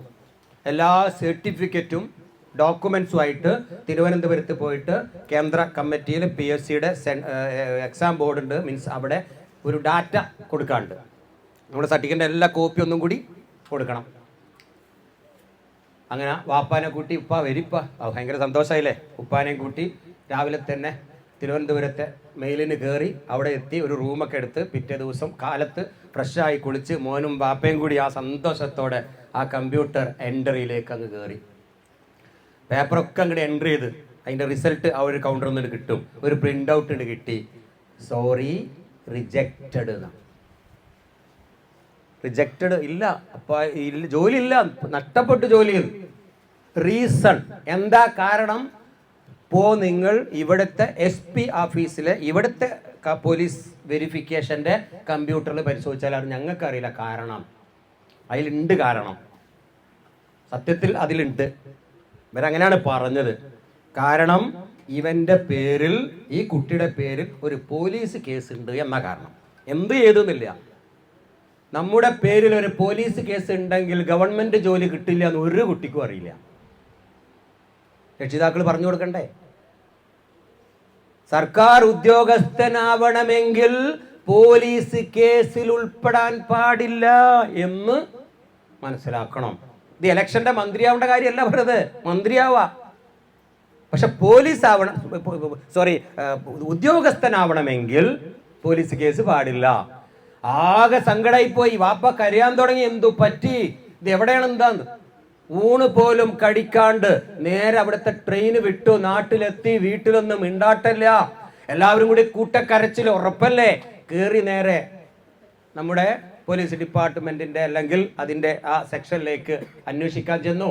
മോനും വാപ്പയും കൂടെ കൂട്ടുകാരെയും വേറെ വിളിച്ചിട്ടുണ്ട്. അവിടുന്ന് വലിയൊരു പ്രിന്റ് ഔട്ട് കിട്ടി. FIR, നമ്മളെ കേസിന്റെ ഒരു ഫയല് കിട്ടും. ഇനി കേട്ടോളി, ആ ഫയലിൽ എഴുതിയത് എന്തൊക്കെയാണ് കേട്ടോ. മക്കൾ പ്രത്യേകിച്ചും എൻ്റെ പ്രിയപ്പെട്ട ആൺകുട്ടികളെ നിങ്ങളും കൂടി കേട്ടോളി. ഇത് എന്താ സംഭവിച്ചത്? 10ാം ക്ലാസ്സിൽ പഠിക്കുന്ന അന്ന്, എന്തില്ല, പ്രായപൂർത്തിയായിട്ടില്ല എന്നും ഇവന്റെ കൂട്ടുകാരൊത്തുമാണ് ഇവൻ സഞ്ചരിക്കാറുള്ളത്. ഇവന് ബൈക്കില്ല, ഇവന് ഫോണും ഇല്ല, വീട്ടിൽ നിന്ന് കൊടുത്തിട്ടില്ല. പക്ഷേ ബൈക്കുണ്ട്, ഫോണുണ്ട്. അത് ഇവന്റെ കൂട്ടുകാരൻ്റെതാണ്, അവർ തരുന്നതാണ്. ആ ഉമ്മ ഒരിക്കലും ചോദിച്ചില്ല ആരുടെ എന്ന മോനെ ഈ ഫോണ്, ഏതാ ഈ ബൈക്ക്, ബൈക്കിന്റെ പുറത്ത് ആരാണെന്ന് വാപ്പ ചോദിച്ചോ, ഉമ്മ ചോദിച്ചോ? ഇല്ല. ദിവസം വീട്ടിൽ വരും പോകും കൂട്ടുകാരനാ, സ്കൂളിൽ പോകുന്നതും വരുന്നതും അവരൊരുമിച്ച്. ശരി, കുഴപ്പമുണ്ടോ? ഇല്ല. അങ്ങനെ ഇങ്ങനെ പോവാണ്. യാത്ര ചെയ്തുകൊണ്ടിരിക്കെ, ഇത് FIRന്റെ ലിസ്റ്റാട്ടോ. യാത്ര ചെയ്തുകൊണ്ടിരിക്കെ അവിടെ പോലീസ് ചെക്ക് പോസ്റ്റ് ഉണ്ടെന്ന് മനസ്സിലാക്കുന്നു. കൈയാട്ടുന്നുണ്ട് എന്ന് എങ്ങനെയോ ഇവർ മനസ്സിലാക്കുന്നു. ചിലർ സിഗ്നൽ കൊടുക്കും. അങ്ങനെ വണ്ടി ഓടിക്കുന്നവൻ, അവൻ്റെ കൂട്ടുകാരൻ കുറച്ച് പ്രായമുള്ള ആളാണ്. പിന്നെ 10ാം ക്ലാസ് അല്ല, ഒരു ഡിഗ്രീൻ്റെ അത്ര ഉണ്ട്, +2 കഴിഞ്ഞിട്ടുള്ള ഒരാളാണ്, ഡിഗ്രിക്കാരനാണ്. ബാക്കിലാണ് 10ാം ക്ലാസ്സുകാരൻ യൂണിഫോം ഇട്ട് ഇരിക്കുന്നത്. സ്കൂളിലേക്ക് പോവുകയാണ്. രാവിലെ ഒരു 9-9:30 മണി. പയ്യെ അവിടെ ചെക്ക് ചെയ്യുന്നുണ്ടെന്ന് മനസ്സിലാക്കി. ഉടനെ തന്നെ വണ്ടി നിർത്തിയിട്ട് ഇവൻ പറഞ്ഞു, ആരെ മുന്നിലിക്കോൻ പറഞ്ഞു, എടാ പിന്നെ നമുക്കിന്ന് ഭക്ഷണം കഴിക്കാൻ ഒരു പാർട്ടി ഉണ്ട്, എൻ്റെ അടുത്ത് ഒരു ഒരു ഒരു തിന്നണം, നമുക്കൊരു സ്പെഷ്യലായിട്ടൊന്ന് തിന്നാനൊരു വൈകുന്നേരമാണ് നമ്മൾ സ്കൂൾ വിട്ടിട്ട് നമുക്ക് തിന്നാം, അല്ലെങ്കിൽ ഉച്ച നേരത്തായിക്കോട്ടെ. എനിക്കത് വല്ലാത്ത പ്രയാസം ഇവിടെ വെച്ചിട്ട് ആ മുന്നിലെ ടാങ്കിൻ്റെ മുന്നിലെ ഷിബ് തുറന്നൊരു പൊതി എടുത്ത് എൻ്റെ ബാക്ക് പാക്ക് ഇട്ടേക്കുകയാണ്. അവൻ നേരാ പൊതിയെടുത്ത് ഈ പാവം 10ാം ക്ലാസ്സുകാരൻ അവൻ്റെ ബാക്ക് തുറന്ന് അതിലിട്ടു. That's all. വണ്ടി ഇങ്ങനെ പോണു, കൈയാട്ടണു. പോലീസ് ചെക്ക് ചെയ്യണം. ചെക്ക് ചെയ്തു. ഇവൻ്റെ വെപ്രാളം മുഖത്തുണ്ടാകും അല്ലേ? ഉണ്ടാകും. ഇവനെ പരിശോധിച്ചു, ഒന്നുമില്ല. ഇതേതാണ്? ഇതെൻ്റെ കൂട്ടുകാരൻ, അവന് സ്കൂളിലേക്കാണ്. ഇവനൊരു വെപ്രാളവും ഇല്ല. പക്ഷേ ഇപ്പോൾ പോലീസ് കംപ്ലീറ്റ് പരിശോധിച്ചു. ഇവൻ്റെ ബാഗും കിട്ടി. അതിൽ നിന്നും 1.5 കിലോ കഞ്ചാവായിരുന്നത്. ഇവ പറഞ്ഞു ഞാനറിയില്ല. ഒരു രക്ഷയില്ല. ഇപ്പൊ സാധനം ആരുടെ കിട്ടിയേ? 2 കൂടി പൊക്കി പോലീസ് ജീപ്പിൽ കൊണ്ടുപോയി. അന്ന് മോൻ വരുന്നില്ല വീട്ടിലേക്ക്, ലോക്കപ്പിലാണ്. കുട്ടികൾ ഇടുന്നിടത്ത് വലിയവനെ അവിടെ ഇട്ടുണ്ട്, വലിയവനെ ഇട്ടുണ്ട്, 2 ആളിട്ടുണ്ട്. പക്ഷേ വീട്ടിലെ ഉമ്മാക്ക് വിളിച്ചു പറയണം, എന്ത്? ഹെൽമെറ്റ് ഇല്ലാത്തതിന്, അത് ഇവന്റെ നമ്പറാ, മുന്നിലുള്ള നമ്പർ, ഹെൽമെറ്റ് ഇല്ലാത്തതിന് പോലീസ് ഞങ്ങളെ പിടിച്ച് ഇപ്പൊ വരും കേട്ടോ. അങ്ങനെ അന്ന് വന്നില്ല. അത് എവിടെയാ? ഞാൻ വന്നിട്ട് ഞാൻ എൻ്റെ കൂട്ടുകാരൻ്റെ അടുത്തൊക്കെ ആയിരുന്നു നമ്പർ. അന്ന് ലോക്കപ്പ് കടന്നേക്കണ്. പിറ്റേ ദിവസം ഇവൻ വലിയവന് വേറെ ആരുടെയോ പേരൊക്കെ വെച്ച് കേസൊക്കെ ചാർജ് ചെയ്ത് ഇവനെ തൽക്കാല ജാമ്യം കൊടുത്തതാ. കുട്ടിയാണല്ലോ, പ്രായപൂർത്തിയായിട്ടില്ലല്ലോ. അവന് ജാമ്യം കൊടുത്തു. അവൻ നേരെ പോകണം വീട്ടിലേക്ക്. ഒരു വിഷയമല്ല, ഇവനൊന്നും അറിയുന്നില്ല. അങ്ങനെ +1 കഴിഞ്ഞു, ഡിഗ്രി കഴിഞ്ഞു. ഈ സമയത്താ ആ ഫയല് പൊന്തുന്നത്. ഇവന്റെ ഉദ്യോഗം സമയത്തി, PSC പരീക്ഷ കഴിഞ്ഞിട്ടുണ്ട്. ഇവൻ എന്തിലെങ്കിലും കേസിലുണ്ടോ നോക്കുമ്പോ ഉണ്ട്, കഞ്ചാവ് കേസിലെ പ്രതിയായിരുന്നു എന്ന് അതിൽ വരുന്ന. അന്ന് അവന് പ്രായപൂർത്തിയായിട്ടില്ല, പക്ഷേ കൂട്ടുപ്രതിയാണ്. ഈ ഒറ്റ കാരണം കൊണ്ടാണ് ആ ജോലി ഒഴിവായത്, റിജക്റ്റ് ചെയ്തത് എന്ന് ഈ വാപ്പ അറിഞ്ഞു. ആ സ്റ്റേഷന്റെ ഭാഗത്ത് നിന്ന് ആ വാപ്പ പാവം തല കറങ്ങി താഴെ വീണു. ആളുകൾ ഓടിക്കൂടി എടുത്ത് വീട്ടിലേക്ക് കൊണ്ടുവന്നു. എന്താ കാര്യം എന്ന് ചോദിച്ചപ്പം വാപ്പാന്റെ വായിൽ നിന്ന് വന്നു, നമ്മുടെ മോൻ കഞ്ചാവ് പ്രതിയാണ് അത്രേ. നാടാകെ പരന്നു, അത് ഒന്നായിട്ട് പരന്നു. എല്ലാവരുടെ അടുത്തും ആ കഥ എത്തി, വാർത്ത എത്തി. വാപ്പാക്ക് ജീവിക്കാൻ പറ്റാത്ത അവസ്ഥ. മകൻ രാജ്യം വിട്ടു. അവിടെ നിന്ന് വെറും തെമ്മാടിയായിട്ടാണ് അവൻ പിന്നെ നാട്ടിലേക്ക് തിരിച്ചെത്തുന്നത്. ഗുണ്ടയായിട്ടാത്രേ പിന്നെ തിരിച്ചെത്തുന്നത്. വാപ്പ പറഞ്ഞു ഇറങ്ങട വെളിയിൽ നിന്ന്. പിന്നെ ആരാ ഇതിൻ്റെയൊക്കെ ഉത്തരവാദിത്വം? ആ കുട്ടി എന്തേ ചെയ്തേ? സത്യത്തിൽ ആ കുട്ടി നിരപരാധിയാണോ? ആണ്. പക്ഷേ ആ സമയത്ത് ആ കൂട്ടുകാരന്റെ ഒപ്പം സഞ്ചരിക്കരുതടാ എന്ന് പറയാൻ ഉമ്മ, ഉപ്പ, അച്ഛൻ, അമ്മ ചങ്കുറ്റം കാണിച്ചില്ല. ആ കുട്ടിക്ക് അതിനുള്ള വകതിരിവും ഉണ്ടായിരുന്നില്ല. പെട്ടുപോകും നമ്മൾ. നിരപരാധികളായ ആളുകൾ പോലും ഇതുപോലത്തെ കണ്ണികളിൽ പെട്ടിട്ടുണ്ട്. പെടാതിരിക്കാനാ ഞാൻ ഈ കഥ ഇവിടെ പറയുന്നത്. ആ കഥയിൽ ഒന്നുണ്ട്, ഏതെങ്കിലും വിഷയത്തിൽ ഒരു പോലീസുമായി കേസുണ്ടെങ്കിൽ അവർക്കൊരു ഉദ്യോഗം പോലും, ഗവൺമെന്റ് ഉദ്യോഗം കിട്ടില്ല. ഇനി ഇതേ വിദേശ രാജ്യങ്ങൾ പോലും പ്രൈവറ്റ് ജോലിക്ക് പോലും പോലീസ് വെരിഫിക്കേഷൻ സർട്ടിഫിക്കറ്റ് വേണമെന്ന് പറയാൻ തുടങ്ങി. UAE-യിലും സൗദി അറേബ്യയിലും പല രാജ്യത്തും ജോലിക്ക് പ്രൊഫഷണൽ പോകുമ്പോൾ പോലും അവർ ചോദിക്കുന്നു പോലീസ് വെരിഫിക്കേഷൻ സർട്ടിഫിക്കറ്റ്. കേസിലോ മറ്റോ പെട്ടിട്ടുണ്ടെങ്കിൽ പ്രൈവറ്റ് കമ്പനിയിൽ പോലും ഇനി ജോലി കിട്ടില്ല. ഇതൊക്കെ നമ്മളെ മക്കൾക്ക് പറഞ്ഞു കൊടുക്കണ്ടേ, സർക്കാരിൽ മാത്രമല്ല. അതുകൊണ്ട് ഇത്തരം ഇടപെടലിൽ നിന്നും മക്കളെ എങ്ങനെയെങ്കിലും നിങ്ങൾ രക്ഷപ്പെടണം. ആരെങ്കിലും ഇത് തിന്നുന്നതോ കുടിക്കുന്നതോ കഴിക്കുന്നതോ ഉണ്ടെങ്കിൽ അവരിൽ നിന്നും മെല്ലെ നിങ്ങൾ രക്ഷപ്പെടണം എന്ന് മാത്രമാണ് പറയാനുള്ളത്. അല്ലാതെ നിങ്ങൾ പേഴ്സണലി കള്ളു കുടിച്ചത് കൊണ്ടോ അല്പം കഞ്ചടിച്ചത് കൊണ്ടോ എനിക്കും എൻ്റെ കുടുംബത്തിനും ഒരു പ്രയാസമില്ല. ഇവിടെ അങ്ങനെ എന്തെങ്കിലും ഉണ്ടെങ്കിൽ മക്കളെ പൊയ്ക്കോ എന്ന് പറയും. അടച്ച ഫീസും പോയി, നിങ്ങളതൊക്കെ നഷ്ടമായി എന്നല്ലാതെ കമ്പനിക്ക് അങ്ങനെ വലിയൊരു നഷ്ടമുണ്ടോ? പക്ഷെ ഇത് പാലിക്കേണ്ട മര്യാദ നിങ്ങൾക്കല്ലേ. അതുകൊണ്ടാണ് ഇതിവിടെ പറയുന്നത്. ഇത് പറയുന്നത് ഞങ്ങളോടൊക്കെ തീരെ ഇഷ്ടമുണ്ടാവില്ല. അധ്യാപകർ പറഞ്ഞു കൊടുത്ത അധ്യാപകരോടൊന്നും ഇഷ്ടമുണ്ടാവില്ല. ഞാൻ നേരത്തെ പറഞ്ഞ പോലെ എൻ്റെ കുടുംബത്തിനോട് എനിക്ക് അരുതടാ എന്ന് പറയാ, ഇവരോട് പറയാൻ പറ്റുമോ? ഇങ്ങനെയൊക്കെ പറഞ്ഞു കൊടുക്കും. അതുകൊണ്ട് ഈ കാര്യം എൻ്റെ പ്രിയപ്പെട്ട രക്ഷിതാക്കളാണ് ശ്രദ്ധിക്കേണ്ടത്. മക്കളെ കാര്യത്തിൽ ഇടക്കിടക്ക് ഇതുപോലെ വല്ല പ്രയാസം ഇവർ അനുഭവിക്കുന്നുണ്ടോ എങ്കിൽ അവർ ഒപ്പം നിന്നുകൊണ്ട് അതിൽ നിന്ന് അവരെ രക്ഷപ്പെടുത്തണം. ഉടനെ തന്നെ പോലീസോ കേസോ കൊടുക്കലല്ല. നമ്മുടെ ഇവിടെ കമ്പനിയിൽ എവിടെയെങ്കിലും ഉണ്ടെങ്കിൽ ഞങ്ങൾ നേരെ പോലീസിലൊന്നും അല്ല പോകല്. പറഞ്ഞല്ലേ, അവരെ പറഞ്ഞ് ആ കാര്യങ്ങൾ ബോധ്യപ്പെടുത്തി അതിൽ നിന്നും അവരെ പിന്തിരിപ്പിക്കാനുള്ള ശ്രമം നടത്തുക. വേഗം പോലീസിൽ കേസ് കൊടുത്തിട്ടൊന്നും ഒരു കാര്യമില്ല, വീണ്ടും വഷളാവുക എന്നല്ലാതെ. അങ്ങനെ സഹായിക്കാൻ ഇഷ്ടം പോലെ നമുക്ക് ആൾക്കാരുണ്ട്. പരാതി കൊടുക്കാതെ തന്നെ കുട്ടികൾക്ക് നല്ലത് പറഞ്ഞു കൊടുത്ത് അത് കുറ്റവാളിയെ ശരിക്കും പിടിച്ച് കുറ്റവാളി ആണെന്നറിഞ്ഞാൽ അതിനെതിരെ ആക്ഷൻ എടുക്കാനും ഈ നിരപരാധിയായ മക്കളെ രക്ഷപ്പെടുത്താനും ശരിക്കും കൗൺസിലിംഗ് ആൾക്കാർ നമ്മുടെ കീഴിലുണ്ട്. അതൊന്നും നിങ്ങൾ പേടിക്കണ്ട.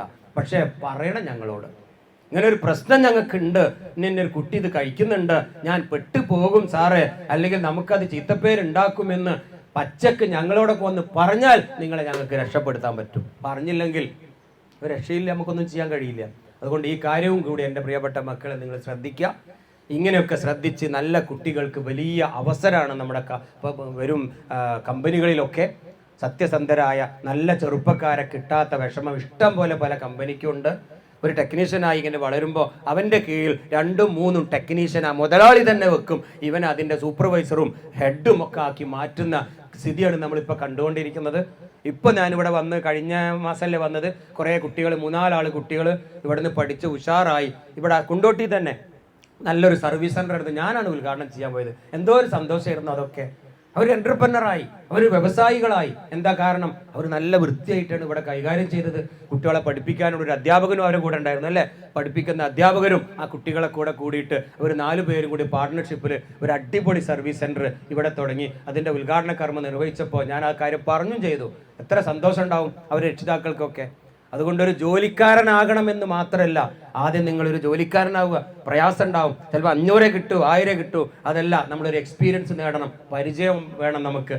ആ പരിചയത്തിലൂടെയാണ് നല്ലൊരു ഉദ്യോഗസ്ഥനാവുക. പിന്നെ നമുക്കൊരു നല്ലൊരു സെൻറ്റർ തുടങ്ങാൻ, മറ്റുള്ളവരൊപ്പം പാർട്ട്ണറാവാൻ, പണം മുടക്കാതെ പാർട്ട്ണറാവാൻ സത്യസന്ധരായ ചുറുചുറുക്കുള്ള ആൺകുട്ടികൾ ഇഷ്ടം പോലെ അവസരമുണ്ട്. നിങ്ങൾ പണം മുടക്കണ്ട, മുടക്കാൻ ആളുണ്ട്, നിങ്ങളെ പാർട്ട്ണറാക്കാൻ തയ്യാറുള്ളവരുണ്ട്.